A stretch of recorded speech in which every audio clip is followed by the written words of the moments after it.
Hello, hi. Seeds of Prosperity. This is the next episode in our series of Mata Mantri. Andhra Pradesh వ్యవసాయ రంగంలో ఎలాంటి పెను మార్పులు వచ్చాయి? ఆంధ్రప్రదేశ్ ప్రభుత్వం ఏర్పాటు చేసిన వైఎస్ఆర్సీపీ గవర్నమెంట్ ఎలాంటి మార్పులు తీసుకొచ్చింది, ఎలాంటి ఇనిషియేటివ్స్ చేపట్టింది, ఏ రకమైన విధానపరమైన నిర్ణయాల వల్ల రైతులు ఇక్కడ బాగుపడ్డారు, ఎంతవరకు ప్రయోగాత్మకమైన నిర్ణయాల వల్ల రైతులు భరోసాకి గురవుతున్నారు. సో ఇవన్నీ చర్చిద్దాం, వీటి గురించి మాట్లాడదాం. ఆంధ్రప్రదేశ్ రాష్ట్ర వ్యవసాయ శాఖ మంత్రి కాకాని గోవర్ధన్ రెడ్డి గారు ఈరోజు మనతో ఉన్నారు. వారితో మాట్లాడదాం. వారితో పాటు కొంతమంది రైతులు కూడా ఉన్నారు. వీళ్ళు కూడా మంత్రి గారితో చర్చిస్తారు. So let us start the program for next series of మాటా మంత్రి. నమస్కారం అండి, బాగున్నారా? 2019లో వైఎస్ఆర్సీపీ ప్రభుత్వం ఏర్పాటు చేశాక నిజంగా వ్యవసాయ రంగంలో ఫలానా మార్పు, ఒక అద్భుతమైన మార్పు, దీనివల్ల రైతులు నిజంగా అద్భుతంగా బాగుపడ్డారు, చాలా మార్పులు వచ్చాయి అని చెప్పాల్సి వస్తే ఆ ఒక్క ఇనిషియేటివ్ ఏంటి sir? What is that initiative? భారతదేశానికి స్వాతంత్రం వచ్చిన తర్వాత అనేక ప్రభుత్వాలు వచ్చాయి. ప్రభుత్వాలు కొన్ని మాటలకు పరిమితమయ్యాయి, కొన్ని ప్రభుత్వాలు కాస్త చేయడం జరిగింది.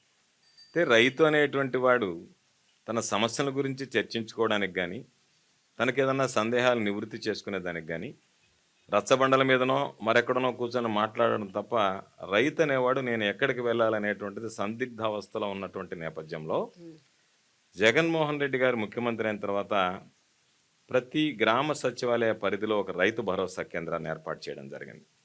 రైతు భరోసా కేంద్రం అనేటువంటిది ఈ దేశంలోనే కాకుండా ప్రపంచంలో అనేక దేశాలని ఈరోజు ఆకర్షించేటువంటి అత్యద్భుతమైనటువంటి పథకం. కాబట్టి అభివృద్ధి సంక్షేమం అనేటువంటిది కాకుండా రైతులకు సంబంధించినటువంటి రైతు అభివృద్ధి కోసం సంస్కరణలను తీసుకొచ్చినటువంటి మొట్టమొదటి ముఖ్యమంత్రిగా ఆంధ్ర రాష్ట్ర చరిత్రలో జగన్మోహన్ రెడ్డి గారి పేరు చెప్పుకోవాల్సినటువంటి పరిస్థితి.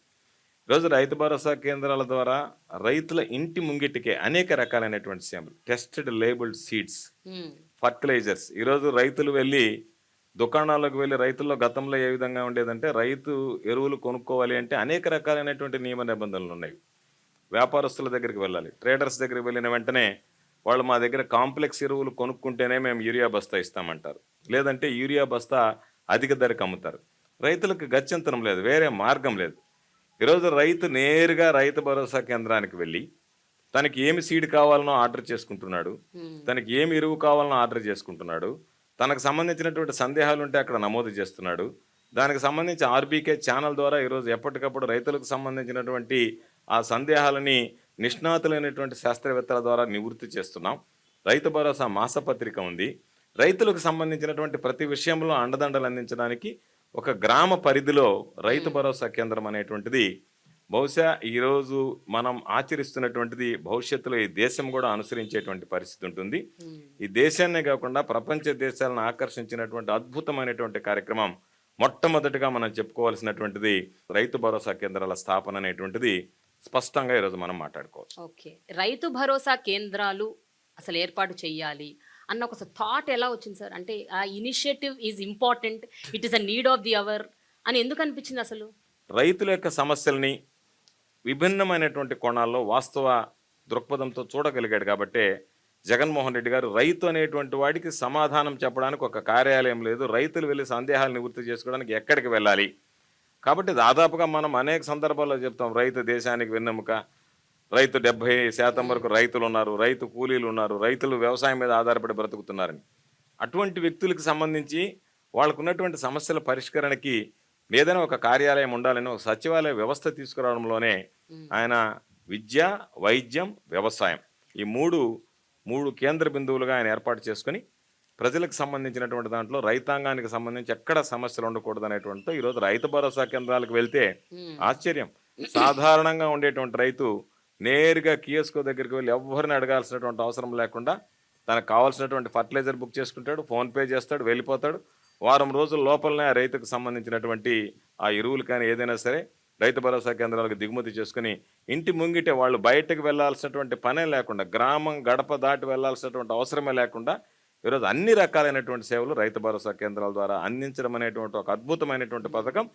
నిజంగా జగన్మోహన్ రెడ్డి గారిని ఒక్క మాటలో చెప్పాలంటే ఈ రాష్ట్రాన్ని పరిపాలించినటువంటి అంతమంది ముఖ్యమంత్రుల కన్నా కూడా జగన్మోహన్ రెడ్డి గారు రైతుల వాస్తవ దృక్పథంతో చూడగలిగాడని చెప్పడానికి రైతు భరోసా కేంద్రాలను ఏర్పాటు చేయడం, రైతు భరోసా కేంద్రాలు పనిచేయడం అనేటువంటిది ప్రధానంగా ఈరోజు మనం మాట్లాడుకోవాల్సినటువంటి సార్, ఈ శాఖ మంత్రిగా రైతుల నుండి మీరేం వింటున్నారు? వాళ్ళు మీతో ఏం చెప్తున్నారు? వాళ్ళకి ఎంత సంతృప్తికరంగా ఉంది? ఈ రాష్ట్రం మీద 10,778 రైతు భరోసా కేంద్రాలు ఉన్నాయి. అయితే రైతు భరోసా కేంద్రం అంటే వన్ స్టాప్ సొల్యూషన్. అంటే విత్తనం దగ్గర నుంచి విక్రయం వరకు రైతులకు సంబంధించి విత్తనం ఏదైతే ఉందో, నకిలీ విత్తనాలు కానీ మరొక దాని రైతు మోసపోకుండా టెస్టెడ్ అండ్ లేబుల్డ్ మనం టెస్ట్ చేసి ప్రయోగశాలలో పరీక్షించి నిర్ధారించుకున్నటువంటి ఉత్పాదకాలనే ఈరోజు అక్కడికి మనం అందిస్తున్నాం. ఈరోజు ఎవరైతే రైతులు ఉన్నారో వాళ్ళని గుర్తించి వాళ్ళకి ఆర్థిక సహాయం అందించడం, వాళ్ళకి అవసరమైనటువంటి ఎరువులు అందించడం, పురుగు మందులు అందించడం, వాటితో పాటు రైతులు ధాన్యాన్ని పండించిన తర్వాత, రైతులు పంట వేసుకున్న తర్వాత పారదర్శకంగా ఏ రైతు ఏ పంట వేసుకున్నాడు అనేటువంటి దానికి ఈ క్రాప్ బుకింగ్ చేయడం. ఈ క్రాప్ బుకింగ్ ఆధారంగా రైతులకు ఏదైనా నష్టం జరిగినా, పంట దిగుబడి వచ్చినా మనకు ప్రధానమైనటువంటిది ఈ క్రాప్ బుకింగ్. బహుశా ఇది డిజిటల్ అగ్రికల్చర్ అనేటువంటిది ఈ దేశంలో ఎక్కడ లేనటువంటిది.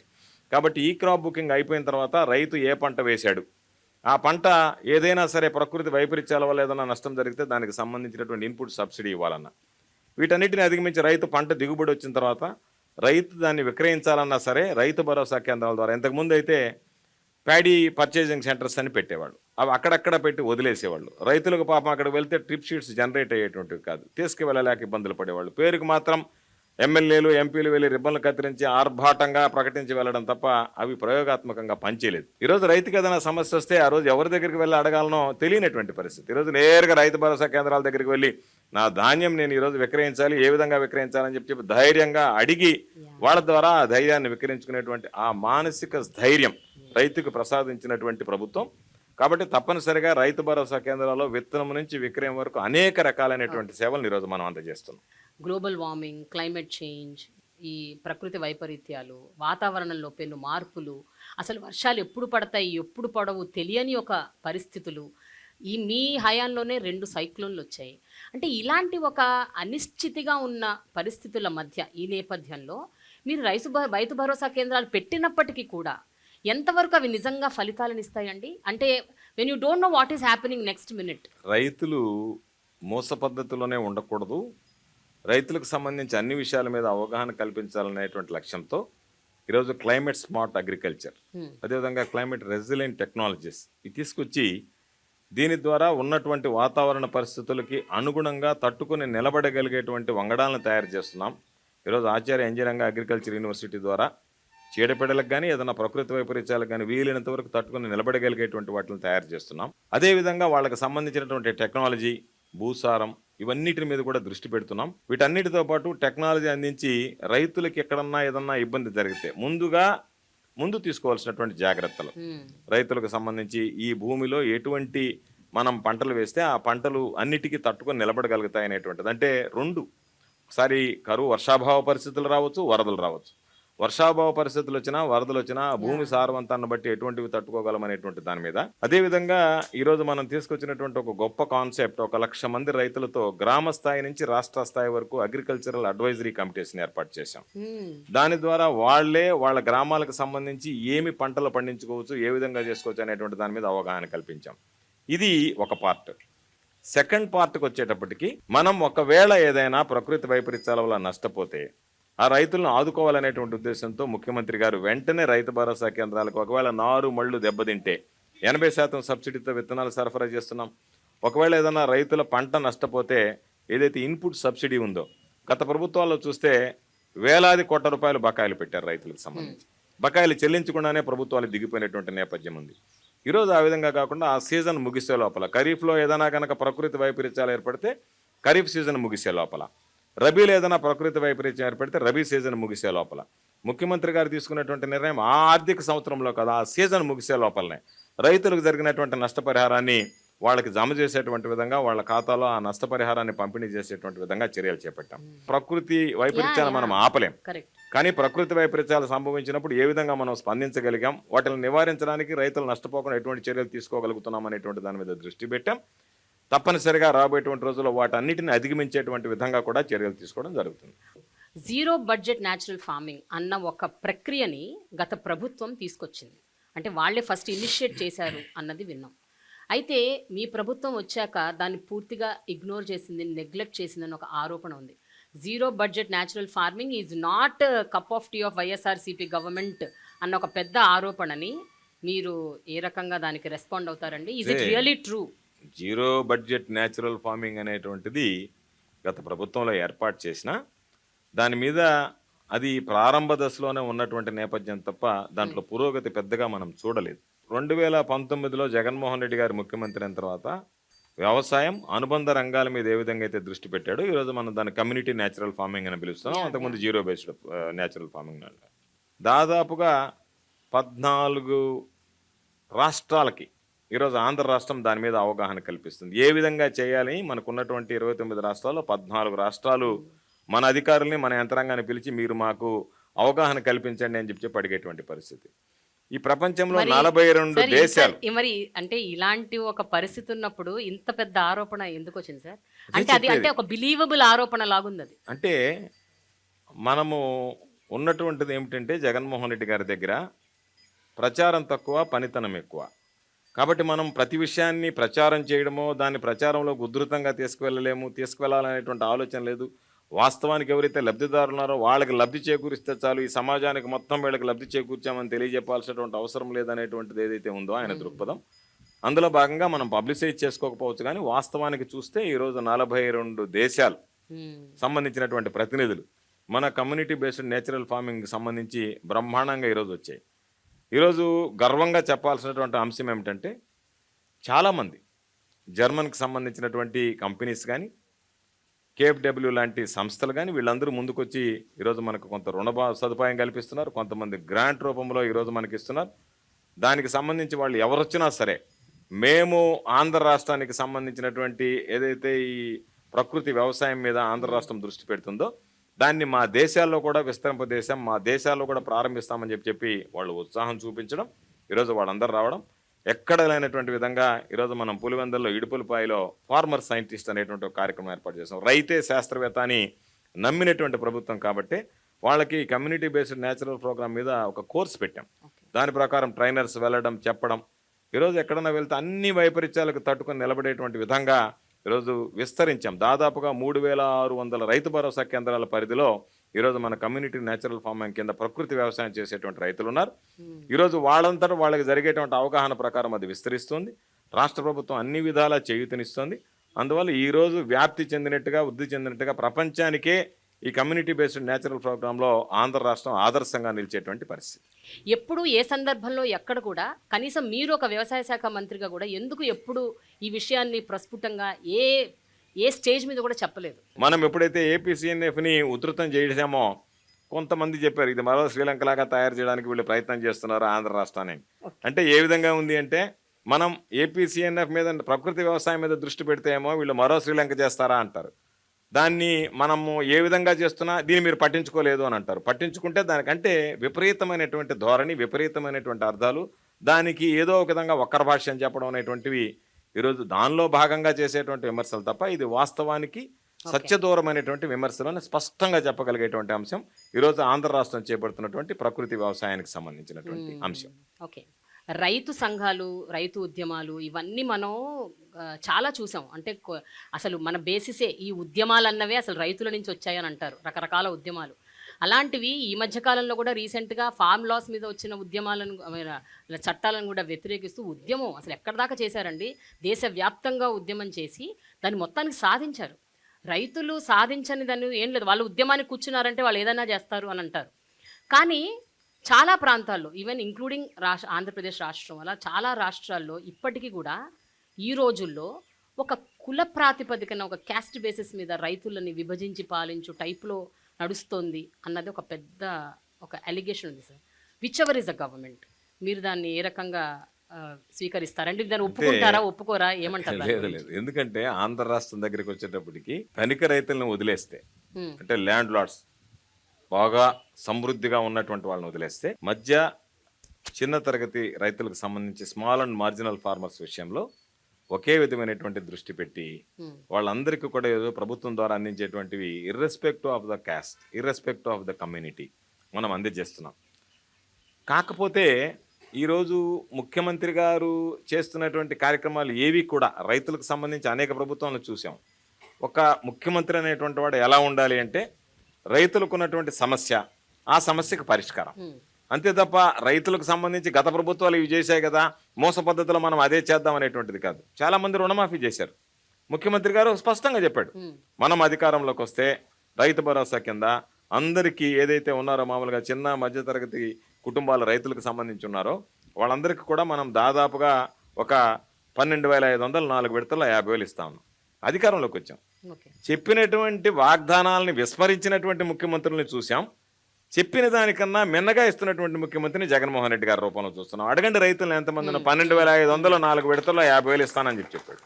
అధికారంలోకి వచ్చిన తర్వాత రుణమాఫీని నమ్మడం అంటే ఏదైతే సాధ్యమవుతుందో సాధ్యమయ్యేటువంటి మాట ఇవ్వాలి తప్ప సాధ్యం కానటువంటిది ఇచ్చి గత ప్రభుత్వం 87,000 కోట్ల రూపాయల రుణమాఫీ, దానికి సంబంధించి 24,000 కోట్ల రూపాయల వడ్డీ, అంటే 1,11,000 కోట్ల రూపాయలు. వాస్తవంగా ఉన్నటువంటి రుణం 87,000 కోట్లు, 24,000 కోట్లు, 1,11,000 కోట్లు.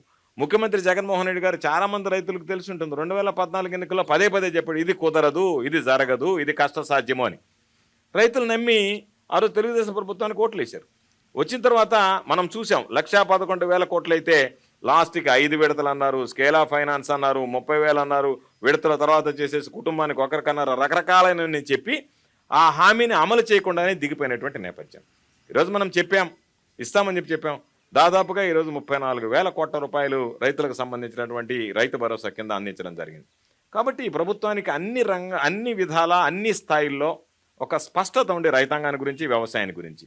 అందుకనే అందరినీ సమానంగా సమగ్రంగా, ఎవరు వీళ్ళు ధనికుడు పేదాని కాకుండా కులాలకు సంబంధం లేకుండా ఈరోజు అగ్ర కులాలకు సంబంధించినటువంటి వాళ్ళు కూడా స్మాల్ అండ్ మార్జినల్ ఫార్మర్స్ చాలా మంది ఉన్నారు. దాదాపుగా 60% మందికి ఎకరాకి తక్కువ భూములు ఉన్నటువంటి వాళ్ళు ఉన్నారు ఆంధ్ర రాష్ట్రంలో. అందరినీ సమాన దృష్టితో చూసాం కాబట్టే ఈరోజు 59,60,000 కుటుంబాలకి మనం వైఎస్ఆర్ రైతు భరోసా అందించగలిగాం. కాబట్టి ఇది ఒక మోడల్గా ఎవడైతే నీడి ఉందో, ఎవరికైతే మనం ఆర్థికంగా ఆదుకోవాల్సినటువంటి అవసరం ఉందో వాళ్ళని కులము మతం అనేటువంటిది లేకుండా అన్ని రకాలైనటువంటి కార్యక్రమాలు చేశాం. దాని ద్వారానే ఈరోజు రైతులు కూడా సంతృప్తిగా ఉండేటువంటి పరిస్థితి ఆంధ్ర రాష్ట్రంలో కనిపిస్తుంది. ప్రధానమైన ఆరోపణ అగైన్ ఏమిటి అంటే ఇంతమంది రైతులు ఉన్న ఈ రాష్ట్రంలో 70% మంది కౌలు రైతులు, కూలీ రైతులు ఉన్న ఈ రాష్ట్రంలో మీరు ఇచ్చే సంక్షేమ పథకాలు ఏవైతే ఉన్నాయో, ఇనిషియేటివ్స్ ఏవైతే తీసుకొచ్చారో, స్కీమ్స్ కానీ అవన్నీ కూడా ఈ బడా రైతులకి, యజమానుల రైతులకి వాళ్ళకే వెళ్తున్నాయి, వీళ్ళకి రావట్లేదు. మీరేమంటారు? అంటే వీళ్ళ ఈ మాటలన్నీ కూడా అర్ధరహితమైనటువంటివి. ఎందుకు వ్యాఖ్యలు అంటున్నానంటే, సాధారణంగా ఒక ఆలోచన ఉండేది ప్రభుత్వం ఏర్పడక ముందు, కౌలు రైతులకు సంబంధించి నేను కౌలు తీసుకున్నాను అన్నదానికి ఎవడో ఒకటి ధృవీకరించాలి. యజమానికి సంబంధం లేకుండా నువ్వు కౌలు తీసుకునేటువంటి అవకాశం లేదు, అది చెల్లదు. కాబట్టి ఆ యజమానులు మనం ఎవరికన్నా కౌలుకిస్తే దానికి సంబంధించినటువంటి ఆ భూమి మీద హక్కులు కోల్పోతామేమో అనేటువంటి భావం ఉండేది. దానికనే కౌలుదారుల చట్టం మనం 2019లో తీసుకొచ్చాం. ఒక ప్రత్యేకమైనటువంటి చట్టం తీసుకొచ్చాం. దాని ద్వారా భూ యజమాని కౌలుకిచ్చినా కూడా ఆయనకున్నటువంటి యాజమాన్య హక్కులు ఏమీ కూడా కోల్పోకుండా ఆ చట్టం నిర్దేశించింది. అందువల్ల ఎవరికైనా ఇవ్వచ్చు. కానీ చాలా మందిని మనం అవగాహన కల్పించాం. మొట్టమొదటి సంవత్సరం 2,70,000 మందికి మనం కౌలు రైతులకు ఇస్తే దాదాపుగా ఈరోజు రైతు భరోసా 5,90,000 మందికి ఇవ్వగలుగుతున్నాం. అంటే ఆ సంఖ్య పెరుగుతూ ఉంది, రైతుల్లో అవగాహన కలుగుతూ ఉంది. దాని ద్వారా ఇది ఒక ప్రయత్నం. అంతకుముందు అటువంటి ప్రయత్నాలు ఏమీ జరగలేదు. ఈరోజు CCRC కార్డ్స్ ఇస్తున్నాము అంటే ఆ చట్టాన్ని అనుసరించి ఇస్తున్నాం. ఆ చట్టం వల్ల మాకేమి ఇబ్బంది లేదు అని చెప్పిన ఎవరైతే అవగాహన కలిగినటువంటి రైతులు ముందుకు వచ్చి ఇస్తున్నారో వాళ్ళని చూసి మరికొంతమంది ఈరోజు ఇచ్చేటువంటి అవకాశం ఏర్పడింది. దానివల్ల ఈరోజు కౌలుదారుల సంఖ్య క్రమేపీ ప్రతి సంవత్సరం పెరుగుతూ ఉంది. అంటే మనం తీసుకుంటున్నటువంటి నిర్ణయాలు సత్ఫలితాలను ఇస్తున్నాయని చెప్పి ఎవడో ఒకటి చెప్తాడు, ఏదో ఒకటి మాట్లాడాలి. కాబట్టి 15,000 కుటుంబాలు కౌలు కుటుంబాలు ఉన్నారు, వాళ్ళు ఉన్నారు, వీళ్ళు ఉన్నారు అని చెప్పి మాట్లాడతారు. ఇది ఏది చేసినా సరే ప్రజలకు సంబంధించి తీసుకున్నటువంటి నిర్ణయం అనేటువంటిది ప్రజలకు అకౌంటబిలిటీ ఉండాల్సినటువంటి అవసరం ఉంటుంది. ఈ అకౌంటబిలిటీ అంటే ఈ ట్రాన్స్పరెన్సీ ఎంతవరకు ఉంది సార్? అంటే ఇప్పుడు నేను ఇందాక మీకు చెప్పాను, వీళ్ళందరికీ మీరు ఏవైతే పథకాలు అందజేస్తున్నారో వాళ్ళందరికీ చేరుతున్నాయి అనటానికి ఒక ట్రాన్స్పరెన్సీ ఏమైనా ఉందా? ఒక అకౌంటబిలిటీ ఉందా? అసలు ప్రతి విషయంలో అకౌంటబిలిటీ స్టార్టింగ్ ఫ్రమ్ అదే నేను చెప్పింది, ఎప్పుడు లేనటువంటిది. పంట ఏమి వేసాము దానికి సంబంధించినటువంటి ఈ క్రాప్ బుకింగ్ జరిగిపోయింది. ఈ క్రాప్ బుకింగ్ జరిగిపోయింది అంటే వెంటనే వాళ్ళకి సంబంధించినటువంటి వాళ్ళకి ఎలిజిబిలిటీని బట్టి వాళ్ళకి రైతు భరోసా వేసేస్తున్నాం. ఆ వేసే క్రమంలో 13,500 ఏదైతే జగన్మోహన్ రెడ్డి గారు ఇస్తున్నారో, కొంత పిఎం కిసాన్ కింద ఒక 6,000 వస్తే, రైతు భరోసా కింద 7,500 భరిస్తే, ఈ కౌలు రైతులకు సంబంధించినటువంటి దాంట్లో పిఎం కిసాన్ కింద కేంద్ర ప్రభుత్వం రూపాయి కూడా ఇవ్వదు, అనుభవదారులకు రూపాయి కూడా ఇవ్వదు. అదేవిధంగా దేవాదాయ భూములు చేసుకునేటువంటి వాళ్ళకి రూపాయి కూడా ఇవ్వదు, అటవీ హక్కుల చట్టం ఉన్నటువంటి వాళ్ళకి రూపాయి కూడా ఇవ్వదు. ఈ అటవీ హక్కులకు సంబంధించి కానీ, దేవాదాయ భూములకు సంబంధించినటువంటి కానీ, అనుభవంలో ఉన్నటువంటి భూములను సాగు చేసుకుంటున్నటువంటి వాళ్ళకి కానీ, కౌలుదారులకు కానీ మొత్తం ఈ 13,500 రూపాయలు రాష్ట్ర ప్రభుత్వమే భరిస్తుంది. కాబట్టి ఇదేదో నెగటివ్ ప్రచారం ఒకటి రావాలి, ఈ రైతులకు సంబంధించి ఎక్కువ దృష్టి పెడుతున్నారు, రైతుల్లో వీళ్ళ మైలేజ్ పెరుగుతుంది, గ్రాఫ్ పెరుగుతుంది, జగన్మోహన్ రెడ్డి గారి పట్ల ప్రేమాభిమానం ఉండకూడదు, వాళ్ళు ఏదో ఒక విధంగా రైతులకు సంబంధించి మీకు ఇది మంచి జరగలేదనేటువంటి ఒక మైండ్ సెట్లోకి వాళ్ళని తీసుకెళ్ళి వాళ్ళని ఈ ప్రభుత్వంకి వ్యతిరేకంగా మరలించాలనేటువంటి ప్రయత్నం అది సాధ్యమయ్యేటువంటి పనే కాదనేటువంటిది ఈ సందర్భంగా నేను తెలియజేస్తాను. రైతు అనగానే మనకి కొన్ని దశాబ్దాలుగా ఒక ఇమేజ్ ఉంది సార్ మన కళ్ళ ముందు. ఒక చిరిగిపోయిన బట్టలు వేసుకొని, బక్క చిక్కిపోయి, తిండి సరిగ్గా లేక, ఈ రకమైన ఇమేజ్ బయట అలాగే ఉంది, సినిమాల్లో కూడా అలాగే చూపిస్తారు. ప్రతి చోట రైతు అనగానే దిస్ ఇస్ ద ఇమేజ్. అంటే వాళ్ళు ఎప్పటికీ పేదరికంలోంచి బయటికి రారా అన్న ఒక క్వశ్చన్ మార్క్. రెండోది, కేవలం రైతు అనగానే ఒక మొగ రైతులే ఉన్నారా? ఆడవాళ్ళు కూడా ఈ మధ్య చాలామంది రైతులుగా వస్తున్నారు, ఎంతో అద్భుతంగా వాళ్ళు వ్యవసాయం చేస్తున్నారు, కానీ ఎక్కడ కూడా ఆ గుర్తింపు లేదు. ఆంధ్రప్రదేశ్ ప్రభుత్వం ఈ విషయంలో ఎలాంటి చర్యలు తీసుకుంది అంటే ఏం చెప్తారు మీరు? అంటే రైతు అనేటువంటి వాడు లాభ నష్టాలు అనేటువంటివి బేరీజు వేసుకోకుండా, నష్టపోయినా సరే మనం ఖాళీగా ఉండకూడదు, నష్టం వస్తుందన్నా సరే ఖాళీగా ఉండకూడదు, ఈ సమాజానికి పట్టెడు అన్నం పెట్టాలని తాపత్రయపడేటువంటి వాడు రైతు. రైతు అనేటువంటి వాడు లేకపోతే 3 పూట్ల మన నోట్లోకి వేళ్ళు వెళ్ళవు. అటువంటి పవిత్రమైనటువంటి వృత్తిని చేసేటువంటి రైతు పట్ల అంకిత భావంతో ప్రభుత్వాలు పనిచేయాలనేటువంటి దాని మీద దృష్టి పెట్టాం. కాబట్టి ఈ రైతుకు సంబంధించి అన్ని రకాలైనటువంటి చర్యలు తీసుకుంటున్నాం. రైతు జీవన శైలిలో కూడా సాధారణ పౌరుడి శైలిలో ఏ విధంగా మార్పులు వస్తున్నాయి, అదేవిధంగా ఈరోజు మార్పులు తీసుకురావడం జరిగింది. మహిళా రైతుల దగ్గరకు వస్తే, ఈరోజు రైతులకి ఏ విధంగా అయితే మనం అన్ని కార్యక్రమాలు నెరవేరుస్తున్నామో, మహిళా రైతుల విషయంలో కూడా మహిళా రైతులకేమి వివక్షత చూపించడం లేదు, మహిళా రైతులు కూడా అన్ని అందిస్తున్నాం. దీనికి తోడుగా ఏదైనా సరే రైతు కుటుంబం నిద్రలేస్తే మహిళ పురుషుడు ఇద్దరు కలిసి వెళ్ళి వ్యవసాయం చేసుకుంటాడు. అందుకనే ఈ ప్రభుత్వం ఏర్పడిన తర్వాత ప్రత్యేకించి రైతులకు సంబంధించినటువంటి ప్రభుత్వ భూములు ఏదన్నా అసైన్మెంట్ పట్టాలు ఇవ్వాలి అంటే ఎవ్వరు కూడా మహిళా రైతుల పేరిట ఇస్తున్నాం తప్ప మగవారి పేరిట ఇవ్వడం లేదు. కాబట్టి ఒక విధంగా మహిళలకి గతంలో కన్నా ఈరోజు ప్రాధాన్యతని ఎక్కువ ఇచ్చాం అనేటువంటిది ధైర్యంగా చెప్పగలిగినటువంటి ప్రభుత్వం మన ప్రభుత్వం. రైతుల ఆర్థిక పరిస్థితి, వాళ్ళ స్థితిగతులు ఎప్పుడు మెరుగుపడతాయండి? రైతుల యొక్క ఆర్థిక పరిస్థితి అనేటువంటిది అనేక మల్టిపుల్ ఫ్యాక్టర్స్, అనేక రకాలైనటువంటి, మనం ముందు మాట్లాడుకున్నట్టుగా తనకున్నటువంటి భూమి యొక్క సారవంతం, తనకున్నటువంటి నీటి లభ్యత, తనకు వచ్చేటువంటి నీరు, తాను పండించేటువంటి పంట, ఆ పంటకు సంబంధించినటువంటి గిట్టుబాటు ధర, ఆ మార్కెటింగ్లో ఆ పంటకు సంబంధించి. కాబట్టి ఇవన్నీ ఫ్యాక్టర్స్ ఉన్నటువంటి పరిస్థితుల్లో రైతులకు సంబంధించి గిట్టుబాటు ధర మనం ముందే మాట్లాడుకున్నట్టుగా గిట్టుబాటు ధర కల్పించాలనేటువంటి ఆలోచనతో కేంద్ర ప్రభుత్వం గిట్టుబాటు ధర ఈరోజు చెప్తుంది. అనేక పంటలకి, ఈరోజు మిర్చికి కానీ, పసుపుకి కానీ, వీటన్నిటికీ కేంద్ర ప్రభుత్వం నోటిఫై చేయనటువంటి పంటలకి, 6 పంటలకి, ఉద్యానవన పంటలకి ఈరోజు జగన్మోహన్ రెడ్డి గారు రైతులకు సంబంధించినటువంటి గిట్టుబాటు ధర కల్పించాం. మార్కెట్ ద్వారా కొనుగోలు చేస్తున్నాం, సివిల్ సప్లైస్ కార్పొరేషన్ ద్వారా కొనుగోలు చేస్తున్నాం. ఈరోజు ఎవరైనా సరే ఈ ధాన్యానికి సంబంధించి కానీ, పంటకు సంబంధించి కానీ రేటు పడిపోతుంది అంటే వెంటనే మార్కెట్ జోక్యం చేసుకుంటున్నాం. రైతుల దగ్గర నుంచి అన్ని పంటలు, ఏ పంట అయితే ఉందో ఆ పంటలు కొనుగోలు చేస్తున్నాం, నష్టాన్ని భరిస్తున్నాం. అన్నిటిని భరించే రోజు రైతులకు అండగా నిలుస్తున్నాం. 3,000 కోట్ల రూపాయల ధరల స్థిరీకరణ నిధి ఏర్పాటు చేశాం. దాని ద్వారా 3,000 కోట్ల రూపాయలు కాదు కదా, ముఖ్యమంత్రి గారు చెప్పేది 6,000 కోట్ల రూపాయలైనా సరే రైతులకు సంబంధించినటువంటి ధాన్యం కొనుగోలులో మీరు వెనకాడకండి అని చెప్పడం జరిగింది. ఈ ఫలితాలన్నిటి వల్ల రైతుల యొక్క జీవన ప్రమాణాలు కానీ, వాళ్ళకు వచ్చేటువంటి లాభాలు కానీ మెరుగుపడుతున్నాయి. కాబట్టి తప్పనిసరిగా రాబోయేటువంటి రోజుల్లో నేను ఆశిస్తున్నా వీటన్నిటిని అధిగమించి రైతు అనేటువంటి వాడు తనకి గిట్టుబాటు ధర పొందడానికి కానీ, పంటలకు సంబంధించినటువంటి మనం ముందు మాట్లాడుకున్నట్టుగా రైతు భరోసా కేంద్రాల ద్వారా అవసరమైనటువంటి తీసుకోవడానికి కానీ ఇబ్బందులు లేకుండా అన్ని రకాల చర్యలు తీసుకున్నాం. దీనిలో ప్రధానమైనటువంటిది ఫ్రీ క్రాప్ ఇన్సూరెన్స్. దేశంలో ఎక్కడ లేనటువంటి విధంగా ఉచిత పంటల బీమా తీసుకొచ్చాం. ఉచిత పంటల బీమా తీసుకొచ్చిన తర్వాత కేంద్ర ప్రభుత్వం ప్రధానమంత్రి ఫసల్ బీమా యోజన కింద ఒక వంతు భరిస్తుంది, రాష్ట్ర ప్రభుత్వం ఒక వంతు భరిస్తుంది, రైతు ఒక వంతు భరించాలి. ఇంతవరకు ముఖ్యమంత్రిగా జగన్మోహన్ రెడ్డి గారు బాధ్యతలు స్వీకరించినంత వరకు కేంద్ర ప్రభుత్వం వాటా, రాష్ట్ర ప్రభుత్వం వాటా భరించేవాడు, రైతులు ముందుకొచ్చి వాటా భరించాలి. కానీ రైతులు చాలామందికి అవగాహన లేదు. ఎంతమందికి ఇచ్చారు? ఎవడైనా క్రాప్ లోన్ తీసుకుంటే ఆ క్రాప్ లోన్ రికవరీ చేసుకోవడానికి ఆ బ్యాంక్ అధికారులకు ఇబ్బంది అవుతుంది కాబట్టి ఆ బ్యాంకు వాళ్ళ చేత ఇన్సూరెన్స్ కట్టించేది. ఈరోజు మనం ఫ్రీ క్రాప్ ఇన్సూరెన్స్ తీసుకొచ్చిన తర్వాత ఈ దేశంలోనే మొట్టమొదటి రాష్ట్రం ఈ దేశంలోనే జగన్మోహన్ రెడ్డి గారు తీసుకున్నటువంటి ఉచిత పంటల బీమా ద్వారా రైతు అనేటువంటి వాడు రూపాయి చెల్లించాల్సినటువంటి అవసరమే లేకుండా పండించినటువంటి పంట ఈ క్రాప్ బుకింగ్ అయిపోయిన వెంటనే రైతు కట్టాల్సినటువంటిది ప్రభుత్వం కడుతుంది, రాష్ట్ర ప్రభుత్వం కడుతుంది. రాష్ట్ర ప్రభుత్వం కడుతుంది. దీనిలో కేంద్ర ప్రభుత్వం కొన్ని అభ్యంతరాలు చెప్పడం జరిగింది. ఏమని? కొంతమంది వెబ్లాండ్లో లేనటువంటి వాళ్ళు సాగు చేసుకుంటున్నారు, వాళ్ళందరికీ మేము ఇవ్వము కాబట్టి అని అంటే యూనివర్సలైజేషన్ కింద ముఖ్యమంత్రి గారు పంట వేసుకునేటువంటి ప్రతి రైతుకి ఇవ్వాలి అని అన్నారు. కేంద్ర ప్రభుత్వం దానికి ఒప్పుకోలేదు. కేంద్ర ప్రభుత్వం ఒప్పుకోకపోతే రాష్ట్ర ప్రభుత్వానికి కట్టేటువంటి దాంట్లో భారం 1/3 వంతు కేంద్ర ప్రభుత్వం భరిస్తుంది. ఆ 1/3 వంతు కూడా మాకు అవసరం లేదని మొట్టమొదటిగా 100% అంటే రైతుల ప్రయోజనాలు మాకు ముఖ్యమని రైతులకు కట్టాల్సినటువంటి వంతు, రాష్ట్ర ప్రభుత్వం కట్టాల్సినటువంటి రాష్ట్ర ప్రభుత్వ భాగస్వామ్యం, కేంద్ర ప్రభుత్వం కట్టాల్సినటువంటి కేంద్ర ప్రభుత్వ భాగస్వామ్యం, ఈ 3 నేనే భరిస్తా. రైతులకు యూనివర్సలైజేషన్ కింద మీరు ఇచ్చేటువంటి కవరేజ్ సరిపోవటం లేదు, దానివల్ల రైతులు నష్టపోతున్నారని 100% ఈరోజు భరించాడు. భరించిన తర్వాత ఆంధ్ర రాష్ట్ర విధానాన్ని చూసి ఈ దేశంలో అనేక రాష్ట్రాలు ఆంధ్ర రాష్ట్ర ప్రభుత్వం జగన్మోహన్ రెడ్డి గారు తీసుకున్నటువంటి నిర్ణయం రైతులకు ఉపయోగకరంగా ఉంది కాబట్టి మేము కూడా ప్రధానమంత్రి ఫసల్ బీమా యోజన నుంచి వెళ్లాల్సినటువంటి పరిస్థితి ఏర్పడుతుంది. రైతుల నుంచి ఒత్తిడి వస్తుంది. అందరూ నిద్రలేస్తే మెమోరాండం తీసుకొచ్చి ఆంధ్ర రాష్ట్రంలో అది ఈరోజు ఆచరిస్తున్నప్పుడు మీరు ఎందుకు ఆచరించలేకపోతున్నారు, మీరు ఆ విధంగా ఎందుకు పనిచేయలేకపోతున్నారు అని అన్న తర్వాత కేంద్ర ప్రభుత్వం కబురు పంపించింది.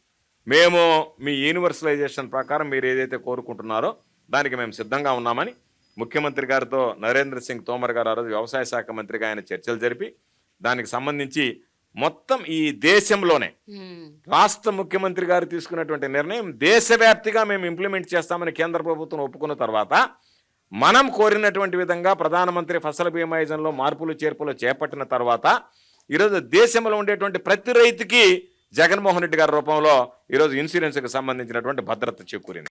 ఎన్నో కార్పొరేట్ సంస్థలు, ఎన్నో మ్యానుఫ్యాక్చరర్స్, గొప్ప సంస్థలు పెట్టుకున్న వాళ్ళు వాళ్ళ ప్రోడక్ట్స్ని అమ్ముకోవడానికి ఒక అమెజాన్ లాంటి ప్లాట్ఫామ్, రకరకాల ప్లాట్ఫామ్స్ని ఆసరా చేసుకొని వాళ్ళ ప్రోడక్ట్స్కి వాళ్ళే ధర నిర్ణయిస్తున్నారు. ఎందుకండి దశాబ్దాలుగా రైతుల ప్రోడక్ట్స్ మాత్రం వాళ్ళకి గిట్టుబాటు ధర ప్రభుత్వాలే ఎందుకు ఇవ్వాలి? వాళ్ళ ధర వాళ్ళు ఎందుకు నిర్ణయించకూడదు? వాళ్ళకి ఎంత ధర కావాలి, ఈ క్రాప్కి ఇంత ధర, ఇది మేము నిర్ణయించే ధర అని వాళ్ళు ఎందుకు చెప్పలేని పరిస్థితిలో ఉన్నారు? వాళ్ళకి ఇలాంటి ప్లాట్ఫామ్స్ ఎందుకు ఏ ప్రభుత్వం కల్పించలేకపోతుంది? రైతులకు సంబంధించి గిట్టుబాటు ధర అనేటువంటిది ప్రభుత్వ బాధ్యత ఏమిటంటే మినిమం కనీస మద్దతు ధర. గిట్టుబాటు ధర అంటే రైతు నష్టపోకుండా, రైతుకి ఏదైనా నష్టం జరిగేటప్పుడు కనీస మద్దతు ధర. దాని మీద రైతు ఎంత పండించుకున్నటువంటి పంటకి ఎంత డిమాండ్ చేసినా దానికి సంబంధించినటువంటి ఏమి ఎక్కడ ఆంక్షలు లేవు. అయితే ఇక్కడ ఉన్నటువంటిది ఏమిటంటే చిన్న సన్నకారు రైతులు అయ్యారు. పాపం వీళ్ళు 1 ఎకరాలో పండించుకున్నటువంటి పంటని మార్కెటింగ్ చేసుకోవాలంటే సౌలభ్యం కష్టం. దానికే మార్కెట్ కమిటీలు తీసుకొచ్చాం. ప్రతి నియోజకవర్గానికి ఒక మార్కెట్ కమిటీ పెట్టాం. ఏ విధంగా అయితే అమెజాన్ లాంటివి మార్కెట్ చేయగలుగుతున్నాయో ఆ విధంగా ఈ ప్లాట్ఫామ్ అని చెప్పి ఇనాం పేరుతో మనం ఈ సర్వీసెస్ ప్రొవైడ్ చేస్తున్నాం వాళ్ళకి. వీటన్నిటితో పాటు ఈ ప్రపంచంలో గ్లోబలైజేషన్ కానీ గ్లోబల్ మార్కెట్తో వాళ్ళు కాంపిటేట్ చేయడానికి కానీ వాళ్ళకు ఉన్నటువంటి ప్రోడక్ట్స్ చిన్న రైతుల దగ్గర కొనడానికి ఫార్మర్ ప్రొడ్యూస్ ఆర్గనైజేషన్స్ని తీసుకొచ్చాం. ఆ ఎఫ్పిఓస్ని స్ట్రెంగ్తన్ చేస్తున్నాం. ఈ దేశంలో సంఘబంధాలను ఏ విధంగా అయితే మనం ఈరోజు తీసుకొచ్చామో ఆ స్థాయికి ఎఫ్పిఓస్ని కనుక మనం బలోపేతం చేయగలిగితే వాళ్ళు నేరుగా రైతుల దగ్గర ఉన్నటువంటి ప్రోడక్ట్ని మంచి రేటు కొనడం, వాళ్ళు నిలువ ఉంచుకోవడం, ఆ నిలువ ఉంచుకున్నటువంటి ప్రోడక్ట్ని అమ్ముకోవడం. కాబట్టి జగన్మోహన్ రెడ్డి గారు కేవలం వ్యవసాయానికి సంబంధించింది ఇచ్చేసామని చేతులు దులుపుకోవడం లేదు. మల్టీపర్పస్ ఫెసిలిటీ సెంటర్స్ పెట్టాం. గ్రామానికి సంబంధించి రైతు భరోసా కేంద్రానికి అనుసంధానంగా గోడౌన్లు నిర్మిస్తున్నాం. రైతులకు గిట్టుబాటు ధర లేకపోతే గోడౌన్లో వాళ్ళు నిలువ ఉంచుకునేటువంటి సౌకర్యం కల్పించాం. దానితో పాటు రైతులకు సంబంధించి వాళ్ళు అమ్ముకునే దాని మీద బ్యాంక్ లోన్ ఇచ్చేటువంటి అవకాశం కల్పించాం. వాళ్ళు ఇచ్చినటువంటి దాని ఏదైతే పంటలు నిలువ ఉంచుకునేటువంటి దాని మీద. వీటన్నిటితో పాటు ఈరోజు ఎక్కడైనా ఏదన్నా ఇబ్బంది జరిగితే మనం రేట్లు పెరిగేటప్పుడు 2 రకాలైనటువంటి చర్యలు ఈ ప్రభుత్వం తీసుకుంటుంది. ఒకటి, ధరలు రైతుకి నష్టం జరగకూడదు, రైతుకు లాభం కలగాలి, కానీ మరలా వినియోగదారుడి మీద భారం పడకూడదు అనేటువంటిది ప్రధానమైనటువంటిది. మీరు ఉదాహరణకు చూస్తే చాలా ఉదాహరణలోనే ఒక ఉదాహరణ చెప్తాను. లాస్ట్ సీజన్లో మనం టమాటా చూసాం. టమాటా 148 రూపాయల వరకు వెళ్ళింది. అవును, ఇప్పుడు 20. రూపాయలకు వెళ్ళినటువంటి టమోటా 148 రూపాయలకు వెళ్ళేటప్పుడు వినియోగదారుడి మీద భారం పడుతుంది. వినియోగదారుడు టమాటా కావాలంటే కష్టపడతాడు. ప్రభుత్వం యొక్క బాధ్యత ఏంది? అవును, మీరు రైతుకు తక్కువ ఉన్నప్పుడు తక్కువ ఇచ్చారు, ఎక్కువ ఇచ్చినప్పుడు ఎక్కువ ఇచ్చారు, తప్పుకోవచ్చు. కానీ ఆ రోజు ప్రభుత్వం జోక్యం చేసుకుని వినియోగదారుడి మీద భారం పడ్డప్పుడు 148 రూపాయలకు కొని 50 రూపాయలకు మనం రైతు బజార్లో విక్రయించాం. ఆ నష్టాన్ని ప్రభుత్వం బుక్ చేసింది. నేను మదనపల్లిలో ఉన్నటువంటి టమాటా మార్కెట్ ఆసియాలోనే అతిపెద్ద మార్కెట్. దానికి వెళ్ళాను నేను. అక్కడ ఉన్నటువంటి వ్యాపారస్తులు, రైతులు అందరూ వస్తారు. అక్కడికి వేలాది మంది రైతులు వస్తారు. వాళ్ళతో మాట్లాడాం.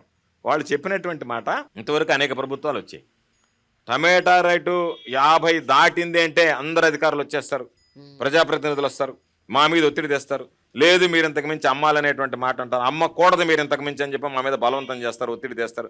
సార్, నష్టం వచ్చినప్పుడు నష్టపోతున్నాం, లాభం వచ్చినప్పుడు అమ్ముకుంటామంటే లేదు, కుదరదు, మీరు ఇంతకే అమ్మాలి అని చెప్పి చివరికి మా తోటల దగ్గర కూడా ఆంక్షలు విధించినటువంటి సందర్భాలు ఉన్నాయి. మొట్టమొదటిసారిగా జగన్మోహన్ రెడ్డి గారు ముఖ్యమంత్రిగా మాకు ఎంత రేటు వస్తే మార్కెట్లో ఆ రేటుకు కొని నష్టాన్ని భరించి వినియోగదారుడికి ఇచ్చినటువంటి ప్రభుత్వం ఏదన్నా ఉందంటే అది జగన్మోహన్ రెడ్డి గారి ప్రభుత్వం అని స్పష్టంగా మదనపల్లికి వెళ్ళినప్పుడు ఆ మార్కెట్లో ఉన్నటువంటి రైతులు చెప్పడం జరిగింది. కాబట్టి అదే మరలా రైతుకు సంబంధించినటువంటి దాంట్లో 10 రూపాయల కన్నా తగ్గుతుందనగానే వెంటనే మార్కెట్లో కొని రైతు బజార్ల ద్వారా ఆ వినియోగదారులకు అమ్మడం. అంటే రేటు పడిపోయినప్పుడు రైతులకు అండగా నిలవడం, రేటు ఎక్కువగా ఉన్నప్పుడు వినియోగదారుడికి బాసటగా నిలవడం అనేటువంటిది 2 రకాలైనటువంటి ప్రయత్నాలు. అంటే రాష్ట్ర ప్రజల మీద ఈ రేట్లో వచ్చేటువంటి వ్యత్యాసాలు ఆ ప్రభావం చూపించకూడదు అనేటువంటి తీసుకున్నటువంటి నిర్ణయాలు. కాబట్టి దానిలో భాగంగా ఈరోజు ఆ నిర్ణయం తీసుకోవడం జరిగింది. తప్పనిసరిగా మనం తీసుకున్నటువంటి నిర్ణయాలు రైతులకు ఏ విధంగా మార్కెటింగ్ సౌకర్యం ఇంప్రూవ్ చేయాలనేటువంటి ఇదే మెయిన్ సార్. ఈ మార్కెటింగ్ సౌకర్యం దగ్గరే వాళ్ళు చాలా అంటే నష్టపోతున్నారు, కుదేలైపోతున్నారు. ఎన్నో పంటలు కేవలం ఇంకా ప్రభుత్వ మినిమం ప్రైస్ మీద ఆధారపడాల్సి వచ్చిన పరిస్థితి వచ్చినప్పుడల్లా రైతులు చాలా నష్టపోతున్నారు. అందుకనే ఎఫ్పిఓస్కి బ్యాంక్స్ లోన్స్ ఇస్తున్నాయి, ప్రభుత్వం అండగా నిలుస్తుంది. నా అధీనంలో ఉన్నటువంటి కోఆపరేటివ్ సెంట్రల్ బ్యాంక్స్ ఉన్నాయి, మా ప్రభుత్వంలోనే ఉన్నాయి, మా ప్రభుత్వ రంగ సంస్థ. విరివిగా వాళ్ళకి లోన్స్ ఇస్తున్నాం, వాళ్ళని ఎంకరేజ్ చేస్తున్నాం. వాళ్ళు చిన్న సన్నకారు రైతులు పండించినటువంటి కొనుగోలు చేస్తున్నారు. వాళ్ళకి కొంతమంది వాల్యూ అడిషన్కి వెళ్తున్నారు, కొంతమంది నేరుగా రా ప్రోడక్ట్స్ అమ్ముకుంటున్నారు. వాళ్ళు ఈరోజు దాదాపుగా మార్కెట్లో మా దగ్గర ఇంత ఉంది, మీకు కావాలంటే మా దగ్గర తీసుకోండి అని చెప్పి వ్యాపారుల్ని శాసించేటువంటి పరిస్థితి ఏర్పడుతుంది. ఎన్సీఆర్బి రిపోర్ట్ ఒకటి ఉందండి. ఆ రిపోర్ట్ ప్రకారం 2018-22 మధ్య 4564 మంది రైతులు ఆత్మహత్యలు చేసుకున్నారు ఆంధ్రప్రదేశ్లో. దీని గురించి మీరు ఏమంటారు సార్? అంటే 3వ స్థానంలో ఉంది ఆంధ్రప్రదేశ్ అంటే నేషనల్ వైడ్. ఇప్పుడు అది ఒక సర్వే చేసి ఇచ్చినటువంటి రిపోర్ట్. వాళ్ళు వాస్తవం ఏమిటంటే మన దగ్గర ఉన్నటువంటి లెక్కల ప్రకారం 1200 మంది ఆత్మహత్య చేసుకున్నట్టుగా ఉంది. రైతులు ఉంటారు, పెట్టుబడి పెట్టి వ్యాపారం చేసేటువంటి వాళ్ళు, అంటే వ్యవసాయం చేసేటువంటి వాళ్ళు, రైతు కూలీలు ఉంటారు.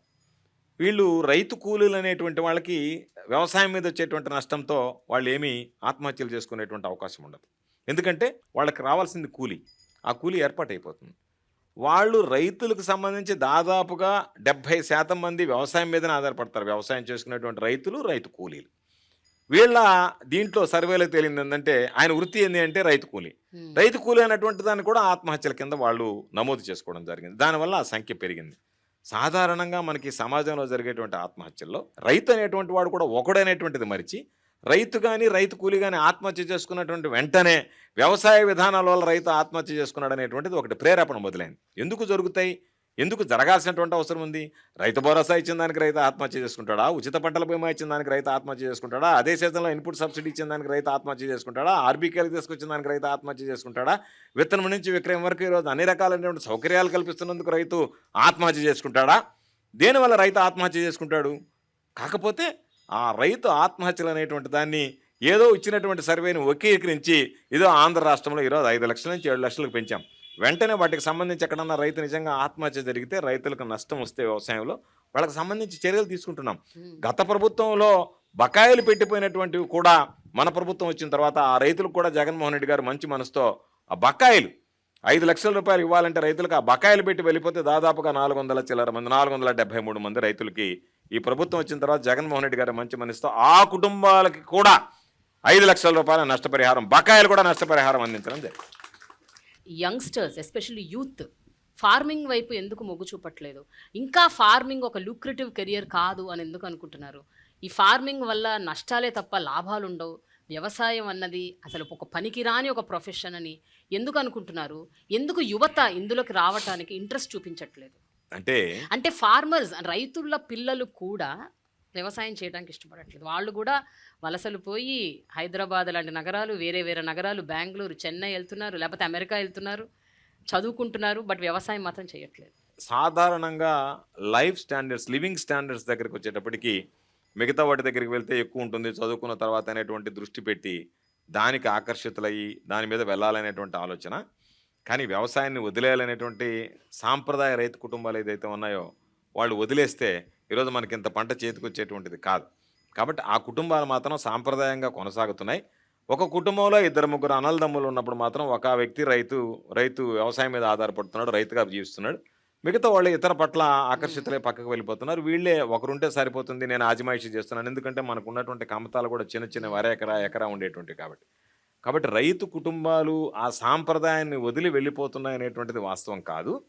కానీ మొత్తం కుటుంబం దాని మీద ఆధారపడకుండా ఆ కుటుంబంలో ఉన్నటువంటి కొంతమంది సభ్యులు మాత్రం దాంట్లో భాగస్వాములు కావడం, ఇతరత్ర వ్యాపారాలు కానీ ఇతరత్ర ఉద్యోగోపాధి అవకాశాలను వెతుక్కుంటూ పోవడం అనేటువంటి జరుగుతుంది. జనాభా పెరిగే కొంది రైతుల సంఖ్య, రైతు కుటుంబాలు కూడా పెరుగుతున్నాయి. కాబట్టి ఇన్ని రివల్యూషనరీ ఇనిషియేటివ్స్ తీసుకొచ్చినప్పుడు యంగ్స్టర్స్ మీరు ఎందుకు మోటివేట్ చేయలేకపోతున్నారు టువర్డ్స్ అగ్రికల్చర్? అంటే ఈరోజు మనం ఆలోచన చేయాల్సింది, జనాభా పెరుగుతుంది, భూమి పెరగదు.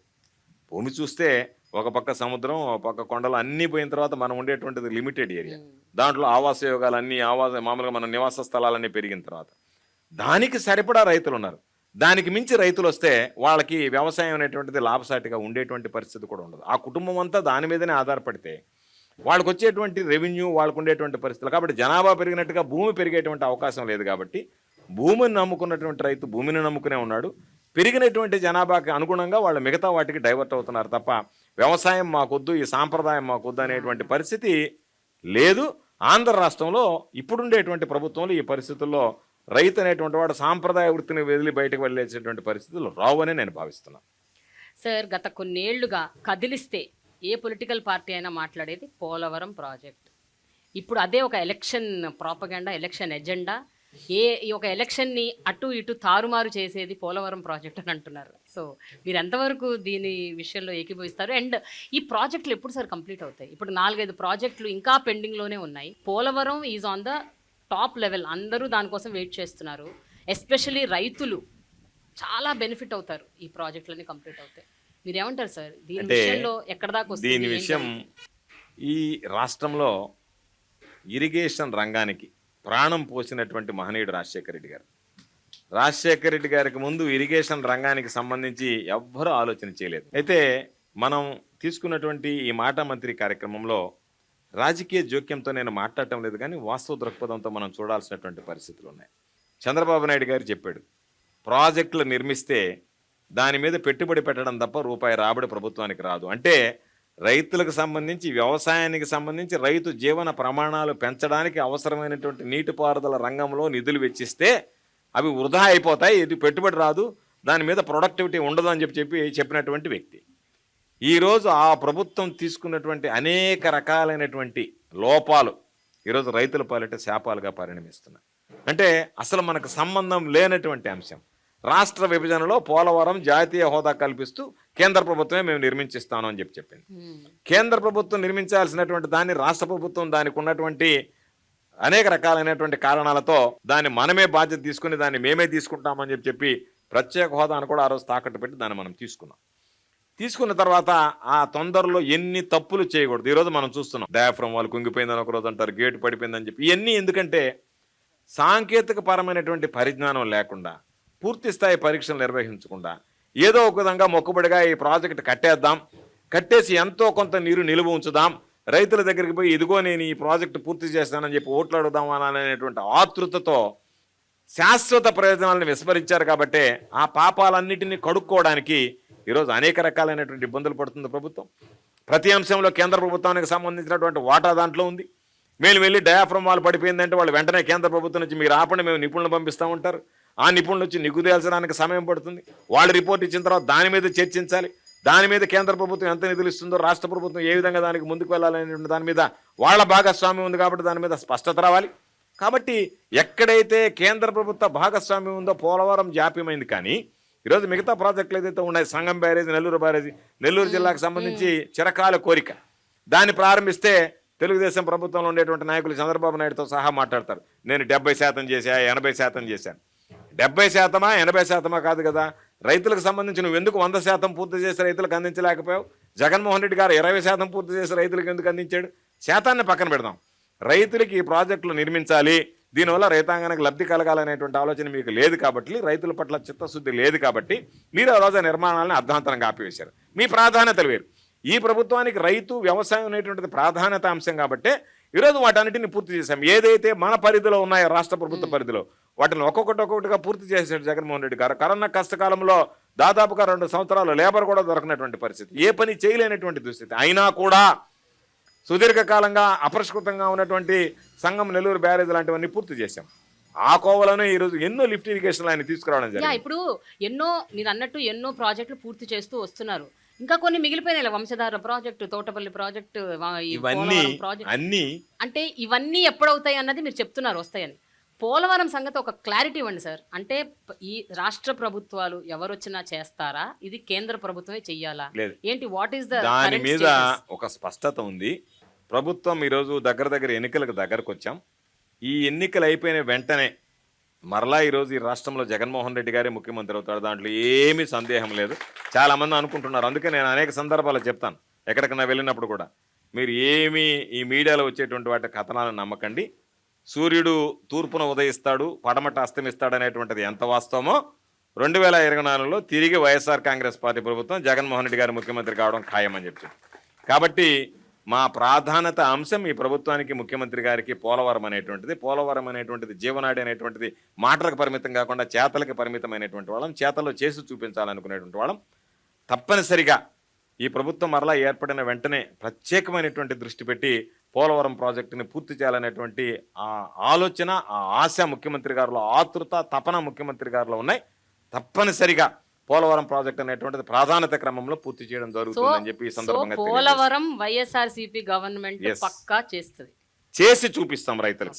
ప్రతిపక్ష పార్టీ తెలుగుదేశం పార్టీ ఏం చెప్తున్నారంటే డ్రింకింగ్ వాటర్ పైప్ లైన్స్ ఇస్తాము అన్నది వాగ్దానం చేశారు. అండ్ ఎట్టి పరిస్థితుల్లో నెరవేరుస్తామన్నారు. చాలా ప్రాంతాల్లో, అంటే నీటి ఎద్దడి ఉన్న ప్రాంతాల్లో, నీరు లేని ప్రాంతాల్లో కూడా మేము ఇది తీసుకొస్తామని అంటున్నారు. సో మీరు చెప్పండి సార్, సాధ్యాసాధ్యాలు ఏంటని మీరు అనుకుంటున్నారు? ఇది కొత్త ప్రాజెక్ట్ ఏం కాదు. ఇది చంద్రబాబు నాయుడు అనేక సందర్భాల్లో మా ప్రాంతంలో కూడా 2 రిజర్వాయర్లు ఉన్నాయి, కండలే రిజర్వాయర్, సోమశిల రిజర్వాయర్. చంద్రబాబు నాయుడు గత ప్రభుత్వం ఉన్నప్పుడు కూడా కొంత భాగాన్ని సోమశిల రిజర్వాయర్ కింద, కొంత భాగాన్ని కండలే రిజర్వాయర్ కింద మేము విభజించేసాం. అక్కడి నుంచి నీరు తీసుకొచ్చి పైప్ లైన్లు వేసిస్తామన్నారు. ఎన్నికలకి కరెక్ట్గా కోడ్ వస్తుందంటే 10 రోజుల ముందు ఆ రోజు సోమిరెడ్డి వ్యవసాయ శాఖ మంత్రిగా ఉన్నాడు, నా పోర్టుపోలియోలో ఉన్నాడు, నా మీదనే పోటీ చేశాడు, ఓడిపోయాడు. ఆయన శాసనమండలి సభ్యుడే మంత్రి అయ్యాడు. ఆయన కరెక్ట్గా ఎన్నికలకు ముందు 1,400 కోట్ల రూపాయలతో ఓ ప్రాజెక్టుకి శంకుస్థాపన చేశారు.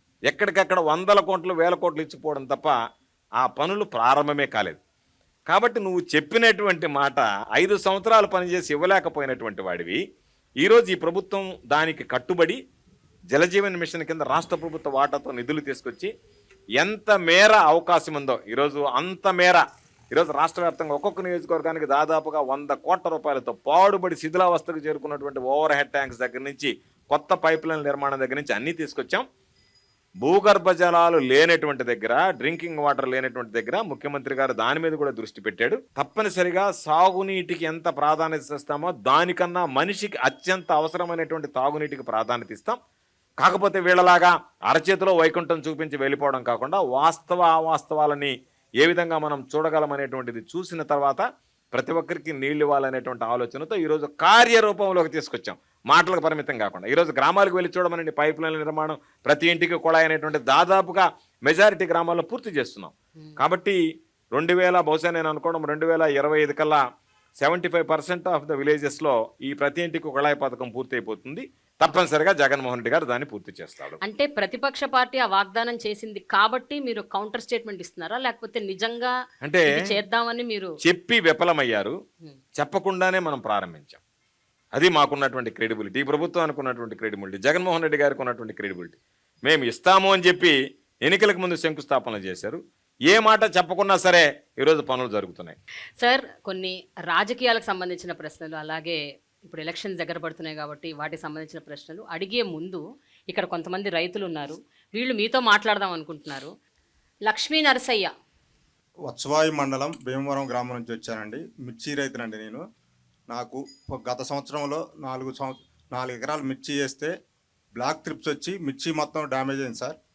జగన్మోహన్ రెడ్డి గారు ఇన్సూరెన్స్ చేయటం వల్ల నేను మళ్ళీ వ్యవసాయం చేసి మీ దగ్గరికి రాగలిగాను సార్. Thank you sir. ఎంత నష్టపోయారు? నాకు 2 లక్షలు ఇన్సూరెన్స్ వచ్చింది. ఓకే. ఎప్పుడు కూడా ఏ ప్రభుత్వం ఇవ్వనంట దాదాపుగా 2,987 కోట్లు ఒక్క సంవత్సరంలో ఇచ్చినటువంటి ఇన్సూరెన్స్ మొత్తం 2,987 కోట్లు. ఏ ప్రభుత్వం ఒక్క సంవత్సరం కాదు, 4 సంవత్సరాలు 5 సంవత్సరాల కార్బన్ మిత్తులు కూడా ఇవ్వనంత. అది కేంద్ర ప్రభుత్వ భాగస్వామ్యం లేకుండా మొత్తం రాష్ట్ర ప్రభుత్వం భరించి ఇచ్చినటువంటి మిర్చి పైరు పుట్టిన తర్వాత ఫస్ట్ సారి ఇన్సూరెన్స్ ఇచ్చి ఏకైక వ్యక్తి జగన్మోహన్ రెడ్డి గారండి. ఎస్. ఓకే. బొమ్మారెడ్డి, మాది కృష్ణా జిల్లా కంకిపాడు మండలం చలేంద్రపాలెం గ్రామం. పంట చాలా సార్లు తుఫాన్లు వచ్చి చాలా నష్టాలు వచ్చినాయి. కానీ జగన్మోహన్ రెడ్డి గారు వచ్చిన తర్వాత ₹1,00,000 పొసుకేస్తే రైతులు ఇదేంటి ₹1,00,000 మా పేరు పడతాం ఏంటి బ్యాంకులో అని ఆశ్చర్యపోయారు. మాగాటికి ₹6,000 వేశారు చిన్నగా గాలి వచ్చి పడిపోతే. ఇదేంటి ₹6,000 మా అకౌంట్లో పండియి, ఇది జగన్మోహన్ రెడ్డి గారు వేశారా, అసలు ఏంటి ఇదంతా, అసలు ఏంటి జగన్మోహన్ రెడ్డి గారు ₹1,00,000 ఎత్తు ఏంటి పొసుకు, అసలు అరటికి పడిపోతే ₹10,000 వేశారు.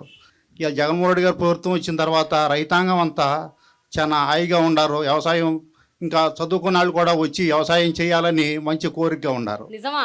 నిజం. మా ఊర్లో జర్మనీ వెళ్ళి విద్యాసాగర్ రెడ్డి అనే అక్కడ జర్మనీలో ఎంఎస్ చేసి వచ్చి ఇక్కడ వ్యవసాయం చేస్తున్నాడు మా ఊళ్ళో.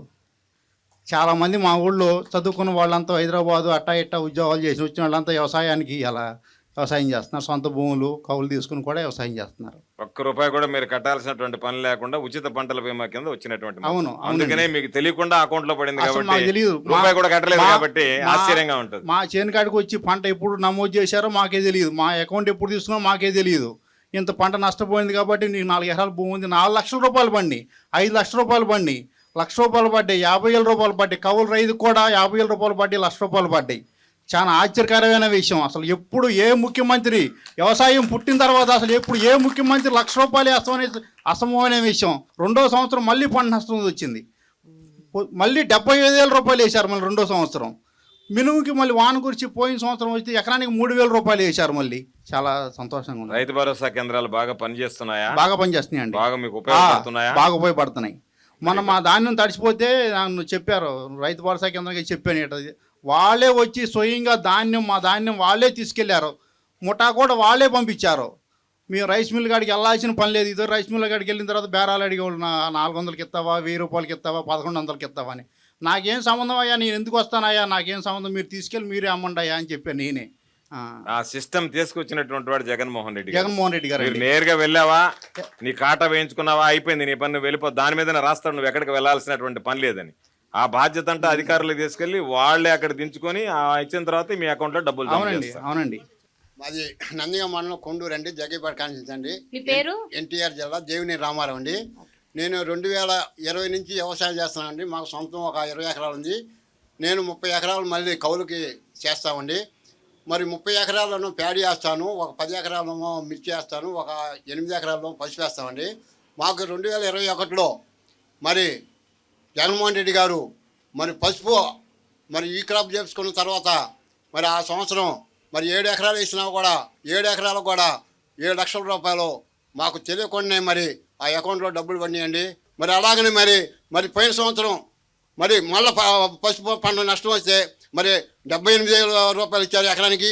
మరి అలాగనే పోయిన సంవత్సరం మరి ఈ క్రాప్ ఇన్సూరెన్స్ చేసినా కూడా మరి రైతుల దగ్గర పసుపు పండి కొనలేకపోయినప్పుడు మరి గవర్నమెంట్ చర్య తీసుకొని మార్కెట్ ధర ₹6,800 కొనుగోలు జరిగింది.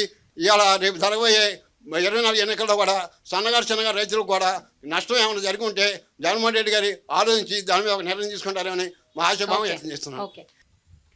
ఆంజనేయులు, నమస్కారం సార్. నా ఎన్టీఆర్ జిల్లా పరిటాల గ్రామం. గత ప్రభుత్వం చంద్రబాబు నాయుడు గారు రుణమాఫీ చేస్తానని మాటిచ్చాడు. రుణమాఫీ చేయకుండా రైతులను మోసం చేశారు. దానివల్ల రైతులు అదనంగా భారం డబ్బు కట్టాల్సి వచ్చింది, చెల్లించాల్సి వచ్చింది.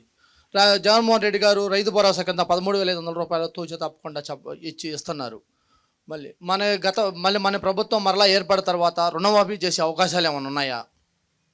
ప్రభుత్వం ఇది చంద్రబాబు నాయుడు లాగా మాట్లాడేటువంటి ప్రభుత్వం కాదు. బహుశా రైతులకు గుర్తుండి ఉంటుంది, 2014 ఎన్నికలకు ముందు బ్యాంక్ అధికారులు పాపం రైతుల ఇళ్ళ మీద పడ్డట్టు, పాపం ఆ ఇల్లాలు జప్తు చేయడానికి వస్తే అయ్యా 2 వారాలు ఆగండి ఆయన వస్తున్నాడని చెప్పడం. ఆయన ఎవరు అంటే చంద్రబాబు నాయుడు నేరుగా మెడలో ఒక పచ్చకండ వేసుకొని నేరుగా వచ్చి బెల్లగొట్టి 2 ఏళ్ళు చూపించాడు. 2 ఏళ్ళు చూపించి రైతులకు 3 నామాలు పెట్టి వెళ్ళిపోయాడు.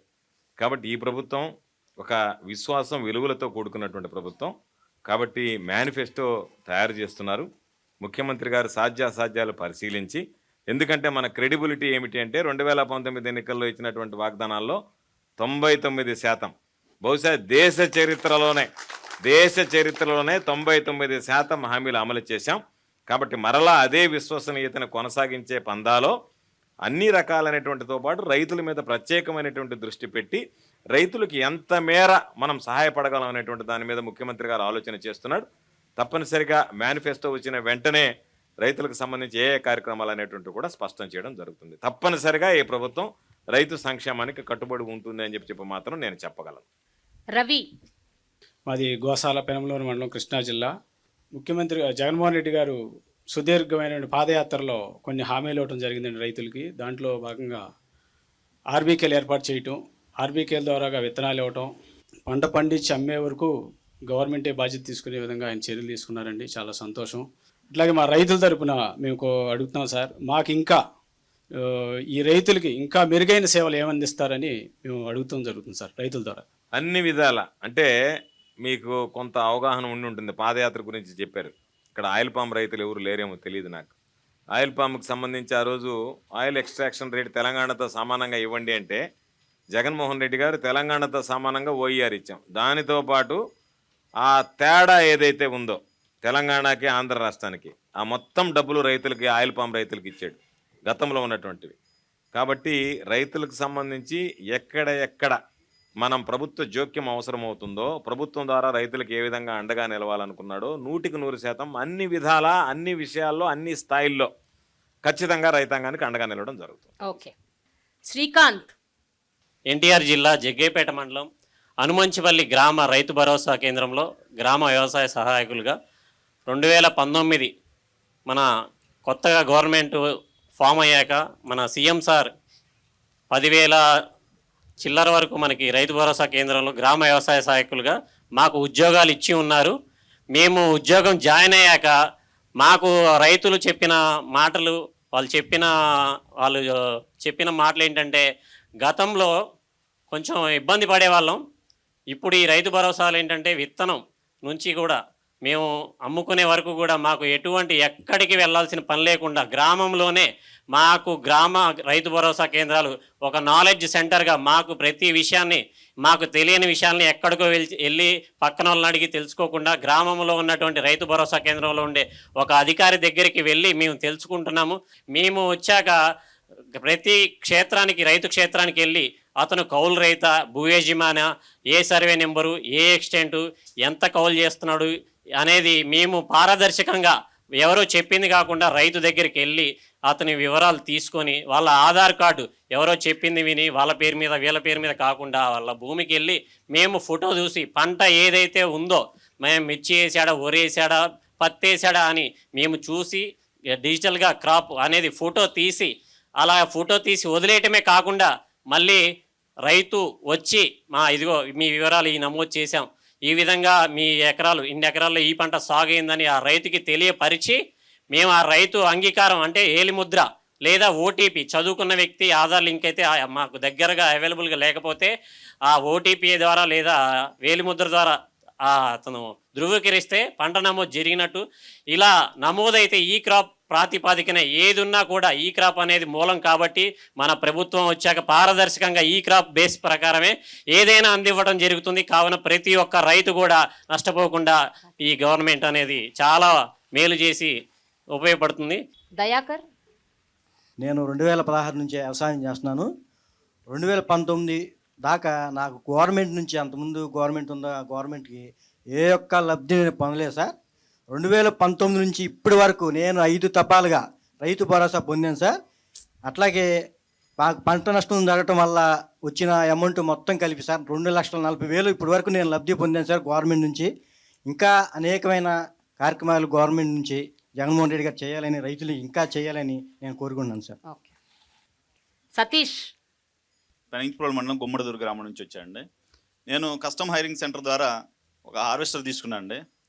అది జగన్మోహన్ రెడ్డి గారి గవర్నమెంట్లో ఒక కస్టమ్ హైరింగ్ సెంటర్ ఒక 4 గ్రూపు ఫామ్ అయ్యి దానికి 8,80,000 రూపాయలు సబ్సిడీ ఇచ్చారు. ఆ సబ్సిడీ ద్వారా నేను వరి కోత మిషన్ తీసుకున్నాను అండి. ఈ వరి కోత మిషన్ ద్వారా మేము రైతులందరికీ కనీసం ఎకరం ఒక 3 రోజుల్లో పంట చేతికి వచ్చే విధంగా ప్లాన్ చేసుకొని రైతు భరోసా కేంద్రం ద్వారా విక్రయించుతున్నామండి. ప్లస్ నాదొక విన్నపం అండి, ఈ కస్టమ్ హైరింగ్ సెంటర్ ద్వారా ఒక గ్రూప్కి 4 సభ్యులకే ఈ సబ్సిడీ అనేది పరిమితం చేయకుండా ఇండివిజువల్గా టార్పాలిన్ పట్టాలు, power spares, implements, full wheels కానీ, కల్టివేటర్ కానీ ఇలా సకాలంలో అంటే ఒక 4 పరిమితం కాకుండా అందరికీ రైతులందరికీ అందించాలని కోరుకుంటున్నాను. అంటే కరెక్టే. మన ఆలోచన ఏమిటి అంటే ఒకే విడతలో అందరికి ఇవ్వడానికి ట్రాక్టర్లు కష్టమవుతాయి కాబట్టి రైతులకు అందుబాటులో తీసుకురావాలి కాబట్టి ఒక రైతు మిత్ర గ్రూప్ను ఏర్పాటు చేసి కస్టమ్ హైరింగ్ సెంటర్ పెట్టాలనే ఆలోచనతో పెట్టాం. గత ప్రభుత్వంలో రైతు రథం అని ఇచ్చేటువంటి వాళ్ళు, ఈ రైతు రథాలు ఎట్లాంటి వాళ్ళకి ఇచ్చారంటే, నేను వ్యవసాయ శాఖ మంత్రిగా ఈరోజు ఉన్నాను కదా, నా ముందు వ్యవసాయ శాఖ మంత్రిగా ఇంతకుముందు చెప్పినట్టుగా సోమిరెడ్డి గారు ఉండేవాడు. రైతులకు ఇచ్చేవాళ్ళు కాదు.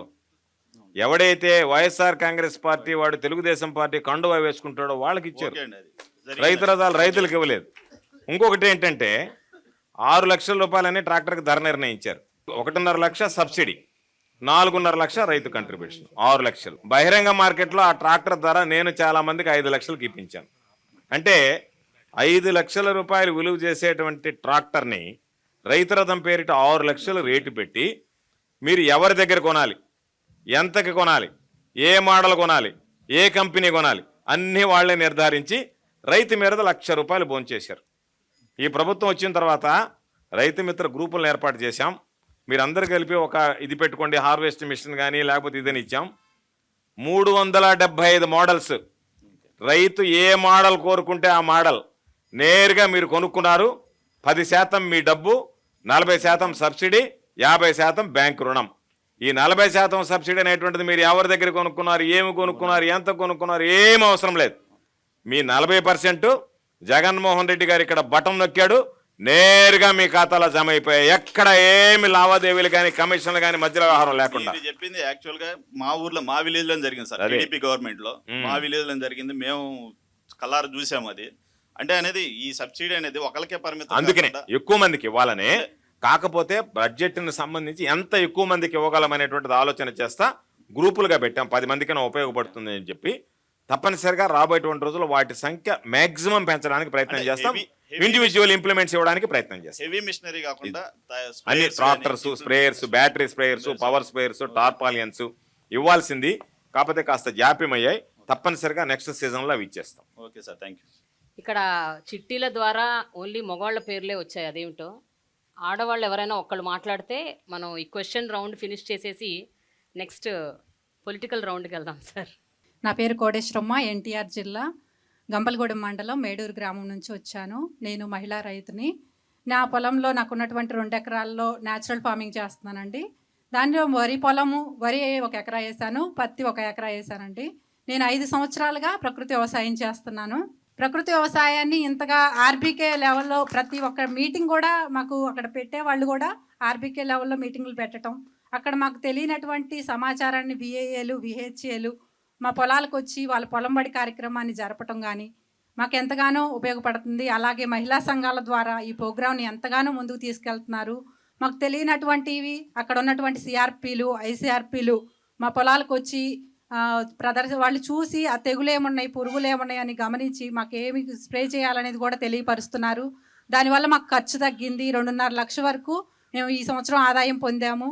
అలాగే ఏ గ్రేడ్ అని చెప్పి 5 రకాల పంటలు, ఒకే రక పంట వేసుకోవడం వల్ల రైతు నష్టపోతున్నాడని చెప్పి 5 రకాల ప్రధాన పంటలు ఎంచుకోవాలని, దాంట్లో బయోడైవర్సిటీగా 20 రకాల క్రాప్స్ వేసుకోవాలని మా గ్రామంలో మా డిపిఎం మేడం గారు, అంటే ఆ గ్రామంలో ప్రకృతి వ్యవసాయ సిబ్బంది వచ్చి మాకు తెలియపరచటం, మా పొలాలు చూడటం, ఇలా చేయడం వల్ల మేము నేర్చుకొని మా పొలంలో చేసాము. అలాగే ఏటీఎం వాళ్ళని 20 రకాల ఆకుకూరలు అన్ని దుంప జాతి అన్నీ కూడా వేయటం వల్ల ఈరోజు మేము స్పందన కార్యక్రమంలో ఆకుకూరలు తీసుకెళ్ళి అక్కడ అమ్ముకుంటున్నాము. దానివల్ల మాకు ప్రతి నెల ఒక 30,000 వరకు మేము ఆదాయం అదనంగా పొందుతున్నాము. ఈ విధంగా ఈ న్యాచురల్ ఫార్మింగ్ని ముందుకు తీసుకెళ్తున్నందుకు మంత్రివర్యులకి, అలాగే మన సీఎం గారికి, జగనన్న గారికి చాలా ప్రోత్సాహం. అలాగే నా కుటుంబం తరపున కూడా ఆయనకి ధన్యవాదాలు తెలుపుతున్నాను. నా పిల్లల చదువుల విషయంలో అమ్మఒడి కానీ, అలాగే మాకు రైతు భరోసా పడుతుంది, దాన్ని నేను పెట్టుబడిగా పెట్టుకుంటున్నాను. నా ఖర్చులు తగ్గించుకోగలుగుతున్నాను ఈ న్యాచురల్ ఫార్మింగ్ చేయడం వల్ల. మీ అందరికీ నా ధన్యవాదాలు సార్. మీకు ముఖ్యంగా ధన్యవాదాలు సార్. Thank you. కోటేశ్వరమ్మ గారు ఒక మాట చెప్పారు, వాల్యుబుల్ పాయింట్. సాధారణంగా ఏటీఎం అంటే ఎనీ టైం మనీ, అంటే 24 గంటలు 365 రోజులు డబ్బు వచ్చేది. ఆ మోడల్ ఆమె ఎంచుకున్నటువంటి మోడల్. సాధారణంగా మనం చాలామంది ఖరీఫ్, రబీ అని రెండే తెలుసు, 3 ఉండే సీజన్స్, ఖరీఫ్, రబీ, జైద్. 3 సీజన్లలో ఎప్పుడు కావాలన్నా సరే వేసినటువంటి పంటల్లో ఒక పంట ఆగిపోతే రెండో పంట మళ్ళీ అందుబాటులోకి వస్తుంది. కాబట్టి రైతులకి పని అంటే మంచి వాతావరణంలో పని చేసుకోవడం, మంచి ఉత్పత్తి, డబ్బు, దానితో పాటు గిట్టుబాటు ధర, ఇవన్నీ ఉండేటువంటి మోడల్ ఏటీఎం మోడల్ ఎంచుకునేది. కాబట్టి హ్యాపీగా చాలామంది ఈరోజు ఏటీఎం మోడల్ పట్ల వస్తున్నారు. చాలా సంతోషం అమ్మా. నువ్వు న్యాచురల్ ఫార్మింగ్ గురించి చాలా బాగా చెప్పావు. నీ ప్రశ్నే ఇందాక మన ప్రేమ గారు అడిగిన దానికి సమాధానం. అంటే ఈ రాష్ట్రంలో న్యాచురల్ ఫార్మింగ్ ఏ విధంగా ఉందని చెప్పడానికి 3,600 రైతు భరోసా కేంద్రాలు దాన్ని విస్తరించాం. త్వరలో మొత్తం మన దగ్గర ఉన్న 10,778 కేంద్రాలు మొత్తం రాష్ట్ర వ్యాప్తంగా కూడా దాన్ని విస్తరించడానికి ప్రయత్నం చేస్తున్నాం. Very good. నాకు చాలా హ్యాపీగా ఉంది కోటేశ్వరమ్మ మీరు మాట్లాడుతుంటే. ప్రతి ఆర్బీకేలో కూడా ఇది ఒక ఫార్మర్ సైంటిస్ట్ని తీసుకొస్తున్నారు, మెంటర్స్ని తీసుకొస్తున్నారు, ఒక అకాడమీని తీసుకొచ్చారు. ఈ జగన్ గారి ప్రభుత్వంలోనే ఇదంతా జరుగుతుందని చెప్పుకోవడానికి మేము ఎంతో సంతోషిస్తున్నాం మేడం. దానికి సంబంధించి ఈ దేశంలో ఎక్కడా లేదు, ప్రపంచంలో కూడా ఎక్కడా లేదు. న్యాచురల్ ఫార్మింగ్ మీద యూనివర్సిటీ తీసుకురావాలనేటువంటి ఆలోచన ఉంది ఈ రాష్ట్రానికి. ముఖ్యమంత్రి గారికి యూనివర్సిటీని తీసుకురావాలనే ఆలోచన. సార్ ఇప్పుడు కాస్త రాజకీయాలు మాట్లాడుకుందాం. సార్ సర్వేపల్లి నియోజకవర్గం మీ అడ్డా, మీరు అక్కడి నుంచి గెలుస్తూ వస్తున్నారు. అండ్ కాకపోతే ఈసారి ఏదో చాలా టఫ్ ఫైట్ లాగా ఉన్నట్టుంది. కాంగ్రెస్ నుంచి చిత్తూరు వెంకటశేషారెడ్డి, తెలుగుదేశం పార్టీ నుంచి ఆనం వెంకటరమణారెడ్డి, ఇద్దరు చాలా స్ట్రాంగ్ కంటెస్టెంట్స్. మీకు ఏమనిపిస్తుంది సార్ ఈసారి ఎలక్షన్ ఎలా ఉండబోతుంది? ఎలక్షన్లో నేను ఎప్పుడూ టెన్షన్ ఫీల్ గాను. నేను పోటీకి సిద్ధపడ్డ తర్వాత నా మీద ఎవరు పోటీ చేస్తారనేది నేను ఆలోచన చేయను. నేను పోటీ చేయాలని నిర్ణయం తీసుకున్నా, నేను పోటీ చేస్తాను. నాకు ప్రజల పట్ల అచంచలమైనటువంటి నమ్మకం, విశ్వాసం ఉంది కాబట్టి నన్ను గెలిపిస్తారని నేను నా ప్రత్యర్థిని గురించి ఎప్పుడూ ఆలోచన చేయను. జగన్మోహన్ రెడ్డి గారి పక్కన ఎంతమంది చేరినా జగన్మోహన్ రెడ్డి గారు 1 అనే సంఖ్య ఉన్నన్ని రోజులు ఎన్ని సున్నాలు చేరినా వాటికి ఆ విలువ పెరుగుతూ పోతూ ఉంటుంది ఆ సంఖ్యకి. అందుకని జగన్మోహన్ రెడ్డి గారి పక్కన జగన్మోహన్ రెడ్డి గారి బీఫామ్తో నిలబడేటువంటి ప్రతి ఒక్కడికి ఆ విలువ కలుస్తుంది. కాబట్టి ఆ విలువ జోడింపు ద్వారా అందరూ మరలా ఈరోజు మనం అనుకున్నట్టుగా 150 మంది అనుకున్నాం. నా లెక్క ప్రకారం 175 మంది గెలిచినా కూడా పెద్ద ఆశ్చర్యపడాల్సినటువంటి అవసరం లేదు. ఓకే సార్, మీ నియోజకవర్గంలోని ప్రతిపక్ష నేత సోమిరెడ్డి చంద్రమోహన్ రెడ్డి, ఆయన కొన్ని దఫాలుగా ఆయన తెలుగుదేశం గవర్నమెంట్ ఉన్నప్పుడు అగ్రికల్చర్ మినిస్టర్గా చేశారు. ఆయనకు అగ్రికల్చర్ మీద ఉన్నంత పట్టు ఎవరికీ లేదు అని ఆయన మీద ఆయనకున్న ఒక ఆత్మవిశ్వాసం. మీరు ఒక అగ్రికల్చర్ మినిస్టర్గా మీకు అంత సత్తా లేదు అన్నది ఆయన ఒపీనియన్. అలాగే మీ మీద చాలా ఎలిగేషన్స్ చేస్తారు ఆయన. మీరు భూ కబ్జాలు చేశారని, మీరు మాఫియా అని రకరకాలు అంటూ ఉంటారు ఆయన. అలాగే అగ్రికల్చర్ విషయంలో, వ్యవసాయం విషయంలో నిజంగా వైఎస్ఆర్సీపీ గవర్నమెంట్ పెద్దగా చేసింది ఏమీ లేదు అని ఆయన చాలా సందర్భాల్లో కొట్టిపడేశారు. ఇప్పుడు వ్యవసాయం తెలిసినటువంటి వ్యక్తి అయితే వ్యవసాయంలో ఏం జరుగుతుందనేటువంటిది గమనించగలడు.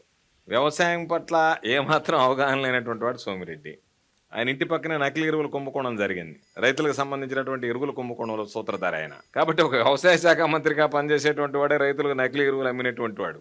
నేను అడుగుతున్నా సోమిరెడ్డిని. ఈరోజు నేను అనేక రకాలైనటువంటి చెప్పాం. ఆర్బీకే వ్యవస్థను గురించి చెప్పాం, ఫ్రీ క్రాప్ ఇన్సూరెన్స్ గురించి చెప్పాం, రైతులకు ఇన్పుట్ సబ్సిడీ గురించి చెప్పాం. అదేవిధంగా ఈరోజు మనం చేస్తున్నటువంటి అగ్రి ల్యాబ్స్ని గురించి చెప్పాం, ఫార్మ్ మెకనైజేషన్ గురించి చెప్పాం, మేము కమిషన్లు లేకుండా చేసినటువంటి పనుల గురించి చెప్పాం, స్టెబిలైజేషన్ ఫండ్ గురించి, అనేక రకాలైనటువంటి వాటి అగ్రి ల్యాబ్స్ని గురించి, పొలం బడుల గురించి, అన్నిటిని గురించి మనం మాట్లాడుకున్నాం, ఈరోజు డిస్కస్ చేసాం. తెలుగుదేశం పార్టీ జీవితంలో సోమిరెడ్డి వ్యవసాయ శాఖ మంత్రిగా ఒక్క కార్యక్రమం ఈరోజు మనం చేసినటువంటి కార్యక్రమాల్లో నేను నెరవేర్చానని చెప్పేటువంటి దమ్ము, ధైర్యం సోమిరెడ్డికి ఉందనేటువంటిది ఈ మాటా మంత్రి కార్యక్రమం ద్వారా నేను సవాల్ విసురుతున్నా. ఇప్పటికే చెప్పా, చంద్రమోహన్ రెడ్డి లాంటి వాడు సరిపోడు, చంద్రబాబు నాయుడికి నేను వస్తా, తేదీ వేదిక సమయం నువ్వు ప్రకటిస్తే రాష్ట్రంలో నీ హయాంలో జరిగినటువంటి వ్యవసాయ రంగంలో వచ్చినటువంటి మార్పులు, మేము చేసినటువంటి అభివృద్ధి రైతులకు సంబంధించి చర్చించడానికి నేను సిద్ధంగా ఉన్నాను అంటే, నేనేమి ఈరోజు వ్యవసాయ శాఖ మంత్రిగా ఉన్నా, చంద్రబాబు నాయుడు ఓడిపోయినటువంటి ముఖ్యమంత్రి, మా ఇద్దరి స్థాయి ఒకటే దాదాపుగా. కాబట్టి ఈరోజు చంద్రబాబు నాయుడు కనుక వస్తే నేను సిద్ధంగా ఉన్నా, రైతుల సమక్షంలోనే తేల్చేద్దాం ఏ ప్రభుత్వం ఏ విధంగా పనిచేసింది అనేటువంటి దానికి. మరలా ఈరోజు చంద్రబాబు నాయుడికి ఈ కార్యక్రమం ద్వారా ఒక ఛాలెంజ్ విసురుతున్నా, మీరు వస్తే రైతులకు మీ హయాంలో ఏం జరిగిందో మా హయాంలో ఏం జరిగిందో అని చెప్పొచ్చు. కాబట్టి దాని మీద అవగాహన లేనటువంటి వాడు, కేవలం విమర్శలకే పరిమితమైనటువంటి వాడు మాట్లాడేటువంటి మాటలను పట్టించుకో. ఈ ప్రభుత్వం ఏమి చేసింది అనేటువంటిది ప్రతి ఒక్క రైతుకి తెలిసినటువంటి విషయం. సోమిరెడ్డి సర్టిఫికేట్, చంద్రబాబు సర్టిఫికేట్ ఇలాంటి డిస్కషన్ డిబేట్ ఏమన్నా జరగాలంటే అది ఎలక్షన్స్ ముందే జరగాలి కదా సార్. ఇప్పుడు జరగాలనే కదా దాదాపుగా 4 రోజుల నుంచి 2 నెలల నుంచి పిలుస్తూనే ఉన్నాం. అనేక వేదికల మీద నుంచి పాత్రికేయుల సమావేశం పెట్టి పిలిచాం. దానికి చంద్రబాబు నాయుడు కనీసం వస్తాడో రాడో కూడా స్పందించడం లేదు. కాబట్టి చంద్రబాబు నాయుడుకి అంత ధైర్యం ఉంటే రమ్మనండి, మాట్లాడమనండి, చర్చిద్దాం, రైతులందరి సమక్షంలోనే చర్చిద్దాం. వాస్తవాలు ప్రజలు రైతులు తెలుసుకుంటారు. సార్ నాకు ఒక అబ్జెక్షన్ ఉంది సార్ ప్రస్తుత రాజకీయాల మీద. ఒక 2 దశాబ్దాలుగా రాజకీయాలు క్షీణిస్తూ వస్తున్నాయి. ఒక దశాబ్ద కాలంగా మరీ దారుణంగా తయారయ్యాయి. వ్యక్తిగత దూషణలు, అనవసరమైన పదజాలంతో ఏది పడితే అది మాట్లాడటం. స్టేజ్ ఎక్కారంటే అసలు ఇంకా బూతులే సార్, నోటికి ఏదొస్తే అది మాట్లాడుతున్నారు. అన్ని రాజకీయ పార్టీలు అలాగే ఉన్నాయి. సో దీని గురించి మీరు ఏమంటారు సార్? రాజకీయాలు అంటేనే భయం వేసి, రాజకీయాలకు ఎంత దూరంగా ఉంటే అంత మంచిది అని అనుకునే యంగ్స్టర్స్కి మీరు ఏం చెప్తారు? బికాస్ చాలా మంది they want to come into politics but they are scared because of this. మాది రాజకీయ నేపథ్యం ఉన్నటువంటి కుటుంబం. మా తండ్రి 18 సంవత్సరాలు పంచాయతీ సమితి అధ్యక్షుడిగా పనిచేశాడు. ఆ రోజుల్లో సమితి అంటే అత్యంత పవర్ఫుల్గా ఉండే, తర్వాత మండలాలు అయ్యాయి. మా అమ్మగారు 25 సంవత్సరాలు గ్రామ సర్పంచ్గా పనిచేశారు. నేను 5 సంవత్సరాలు జిల్లా పరిషత్ చైర్మన్గా పనిచేశాను. బహుశా ఈ రాష్ట్రంలోనే ఒకే కుటుంబంలో తండ్రి, తల్లి, కొడుకు 3 అంచెల వ్యవస్థలో పనిచేశాం. గ్రామ స్థాయి, బ్లాక్ స్థాయి, జిల్లా స్థాయి అరుదైనటువంటిది. తర్వాత 2 సార్లు నేను ఎమ్మెల్యే అయ్యాను. ఈరోజు ఉన్నటువంటి రాజకీయాల్లో మీకున్నటువంటి మార్గం ఒకటే. ఎదుటివాడు బురదలో పొల్లాడేటప్పుడు మనం ఆ బురదలో పొర్లాడడానికో లేకపోతే వాడితో సిద్ధపడడానికో సిద్ధమైతేనే రాజకీయాల్లో ఉండాలి. లేదు అనుకుంటూ నువ్వు ఎంత దూరం వెళ్ళినా వాడు ఆ బురద నీ మీద విసురుతానే ఉంటాడు. కాబట్టి రాజకీయాల్లో ఉండాల్సినప్పుడు మనకు ఉండేటువంటి ప్రత్యర్థి, నేను అనేక సందర్భాల్లో చెప్తాను, నా దౌర్భాగ్యం నాకున్నటువంటి ప్రత్యర్థి నేను. కాబట్టి హుందాగా రాజకీయాలు చేయాలన్నా చేయించడానికి కూడా అవకాశం లేదు. ఆ సంస్కృతి, అటువంటి సంస్కృతి ఈ రాష్ట్రంలో తీసుకొచ్చినటువంటి వాడు చంద్రబాబు నాయుడు అనేటువంటిది ఈ వేదిక ద్వారా స్పష్టంగా ధైర్యంగా చెప్పగలను నేను. అంతకుముందు ఎన్నడూ లేనటువంటిది. వాళ్ళని రకరకాలైనటువంటివి, కేవలం కొన్ని సందర్భాలలో తెలుగుదేశం పార్టీ వాళ్ళు మైక్ తీసుకొని మహిళా ఎమ్మెల్యేలని, మహిళా మంత్రుల మీద వాడేటువంటి భాష సభ్య సమాజం చీకొట్టేటువంటి విధంగా, తలదించుకునేటువంటి విధంగా ఉంది.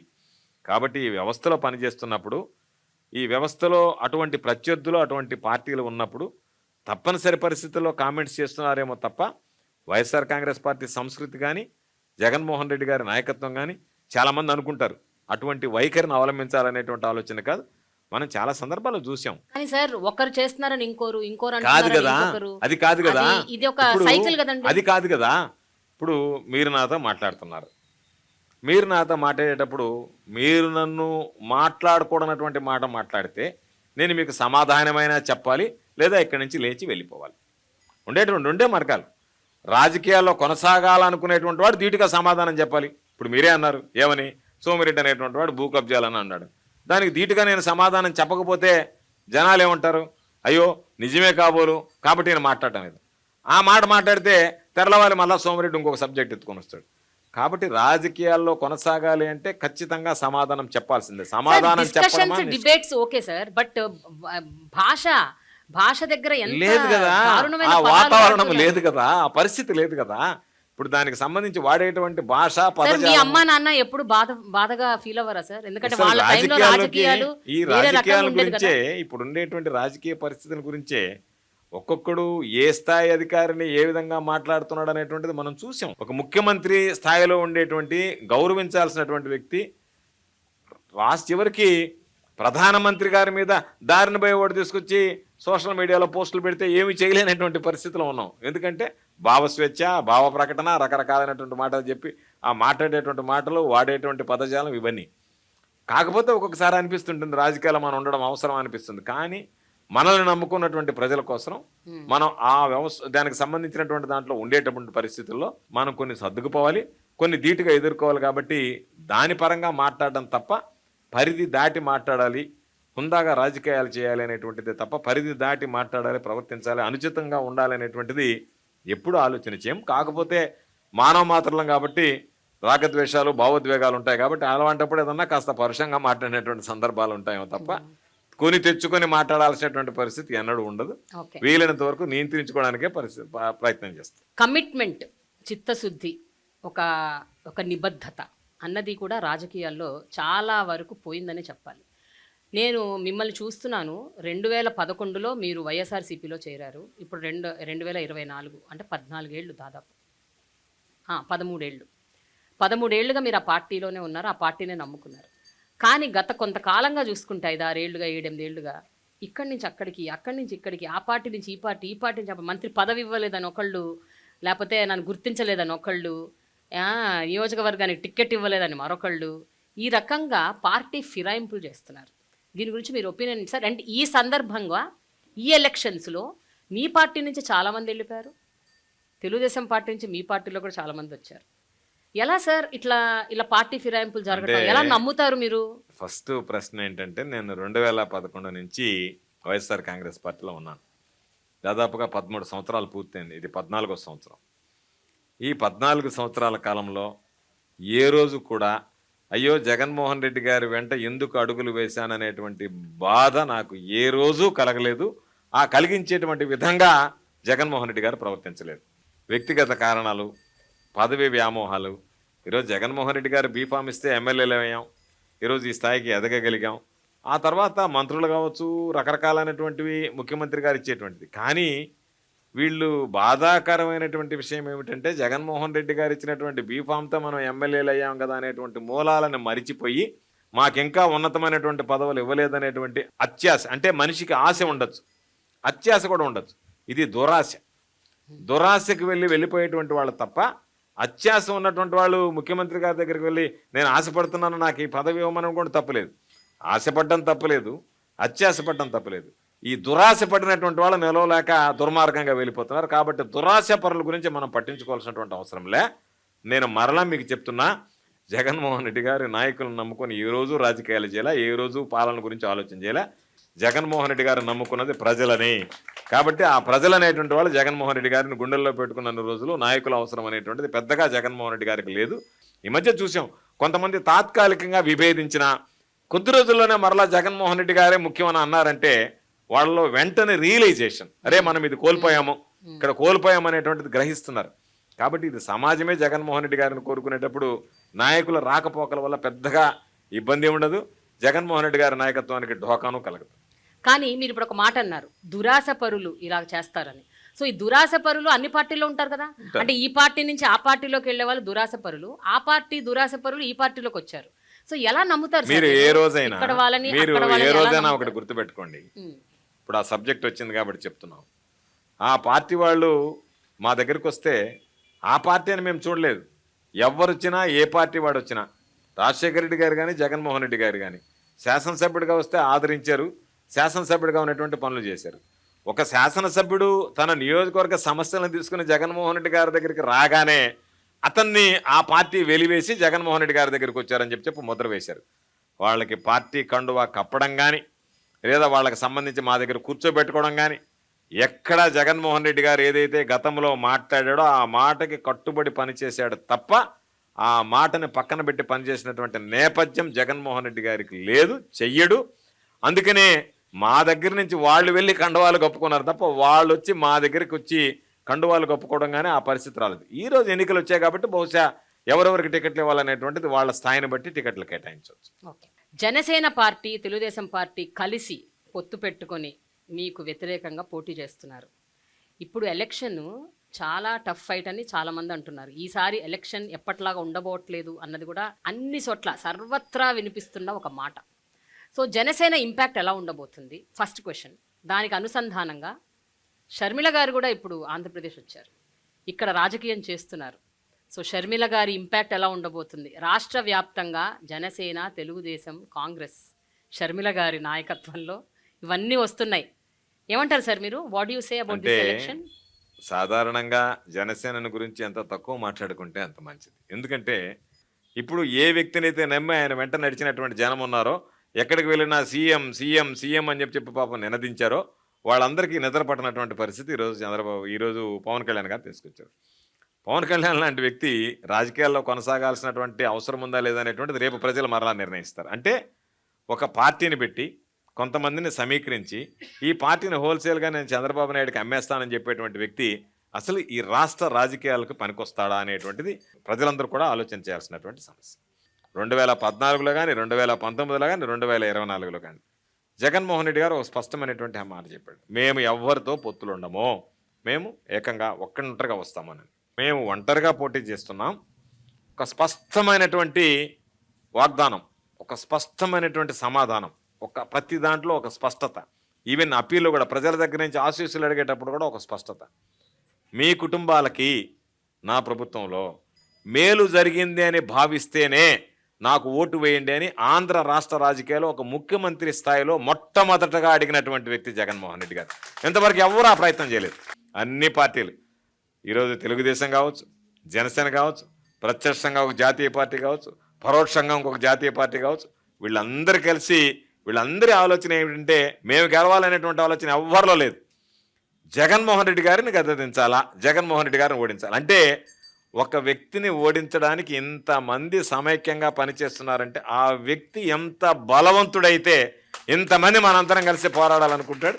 కాబట్టి జగన్మోహన్ రెడ్డి గారి బలం ఏందనేటువంటిది ఈరోజు వీళ్ళ కలయిక, వీళ్ళ అపవిత్ర కలయిక, దీని ద్వారా ప్రజలకు ఒక స్పష్టమైనటువంటి సంకేతం వెళ్తుంది. వీళ్ళు ఎవ్వరు అవసరంలే, జగన్మోహన్ రెడ్డి గారికి మానమండగా నిలుస్తామని జగన్మోహన్ రెడ్డి గారు నమ్ముకున్నది ప్రజల ఆశీస్సులు, ఆ దేవుడి దీవెనలు. కాబట్టి జగన్మోహన్ రెడ్డి గారు ఎవరు ఎన్ని రకాలు వచ్చినా, ఎంతమంది కలిసి వచ్చినా, నేను మరలా చెప్తున్నా 2024లో తిరుగులేనటువంటి విజయాన్ని జగన్మోహన్ రెడ్డి గారు సాధించి మరలా ఈ రాష్ట్రానికి ముఖ్యమంత్రి అవడం ఖాయమనేటువంటి విషయాన్ని ఈ సందర్భంగా తెలియదు. సో షర్మిల గారి ఇంపాక్ట్ కూడా ఉండదంటారు? ఎవరిది పనిచేయదు. షర్మిలమ్మ కానీ ఈరోజు అందరు తాపత్రయపడుతున్నారు పాపం. పురంధరేశ్వరమ్మ ఒక పక్క, షర్మిలమ్మ ఒక పక్క, పవన్ కళ్యాణ్ ఒక పక్క, వీళ్ళు ఒక పక్క, వీళ్ళకి సంబంధించినటువంటి వీళ్ళతో పాటు మరికొంతమంది వీళ్ళు అందరు కలిసి ప్రయత్నాలు చేస్తున్నారు. ఏవి ఫలించవు, ఏది జరగదు. ప్రజలు అంతిమంగా నిర్ణయం, మామూలుగా మనం వేసుకునే దానికి ఓట్లు వేసుకునే పని అయితే పవన్ కళ్యాణ్ 1 లక్ష ఓట్లు, చంద్రబాబు నాయుడు 1 లక్ష ఓట్లు గుద్దుకొని గెలిచే కాదు కదా. ప్రజలు వేస్తే మనల్ని పంపిస్తారు. కాబట్టి మొన్నటిదాకా ఉన్నాడు, ఎవడరా నన్ను అసెంబ్లీలోకి ఆపేదన్నాడు. ఎవడు ఆపాడు? ప్రజలు ఆపారు.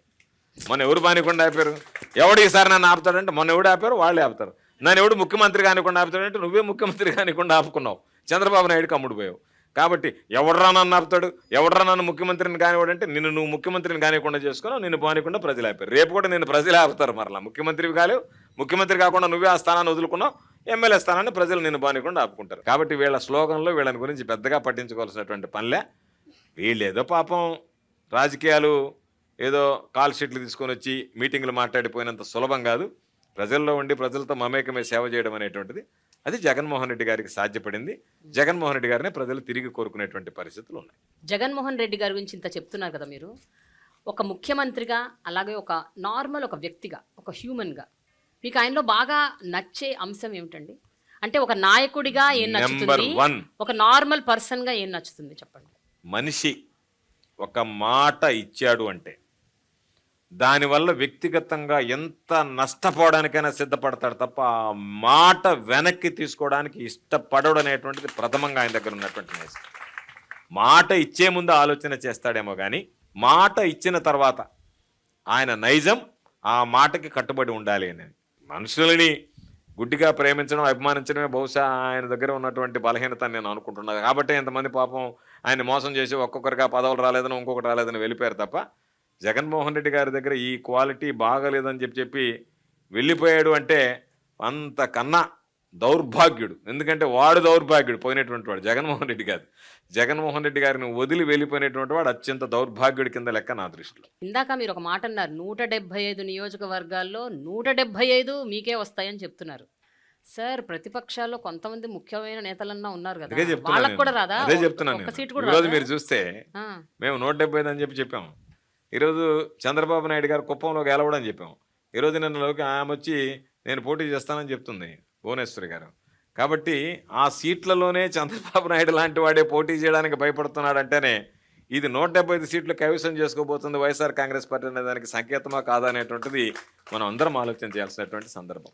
గత ప్రభుత్వంలో జరిగినటువంటి మేలు, ఇచ్చినటువంటి హామీలు, అమలైనటువంటి తీరు, ఈ ప్రభుత్వంలో ఇచ్చినటువంటి హామీలు, అమలైనటువంటి తీరు, ఇచ్చిన దానికన్నా ఎక్కువగా ఈరోజు మనకు అందజేశాడనేటువంటి నమ్మకం, విశ్వాసం, జగన్మోహన్ రెడ్డి గారు మాట చెప్తే తప్పడు, ఖచ్చితంగా మన ఇంటికి ఆ వస్తువులు అందుతాయి, మనకు ఆ పథకాలు, సంక్షేమ పథకాలు నెరవేరుతాయి అనేటువంటి నమ్మకం, విశ్వాసం ప్రజల్లో కలిగించగలిగినటువంటి నాయకుడు కాబట్టి తిరుగులేనటువంటి విజయాన్ని రేపు 2024 ఎన్నికల్లో మరలా నమోదు చేసుకోబోతున్నాడు. చూద్దాం. Let's see what will happen. Elections is coming soon. చూద్దాం ఏం జరుగుతుందో. థ్యాంక్ యూ సో మచ్ అండి. Thanks a lot. నమస్తే.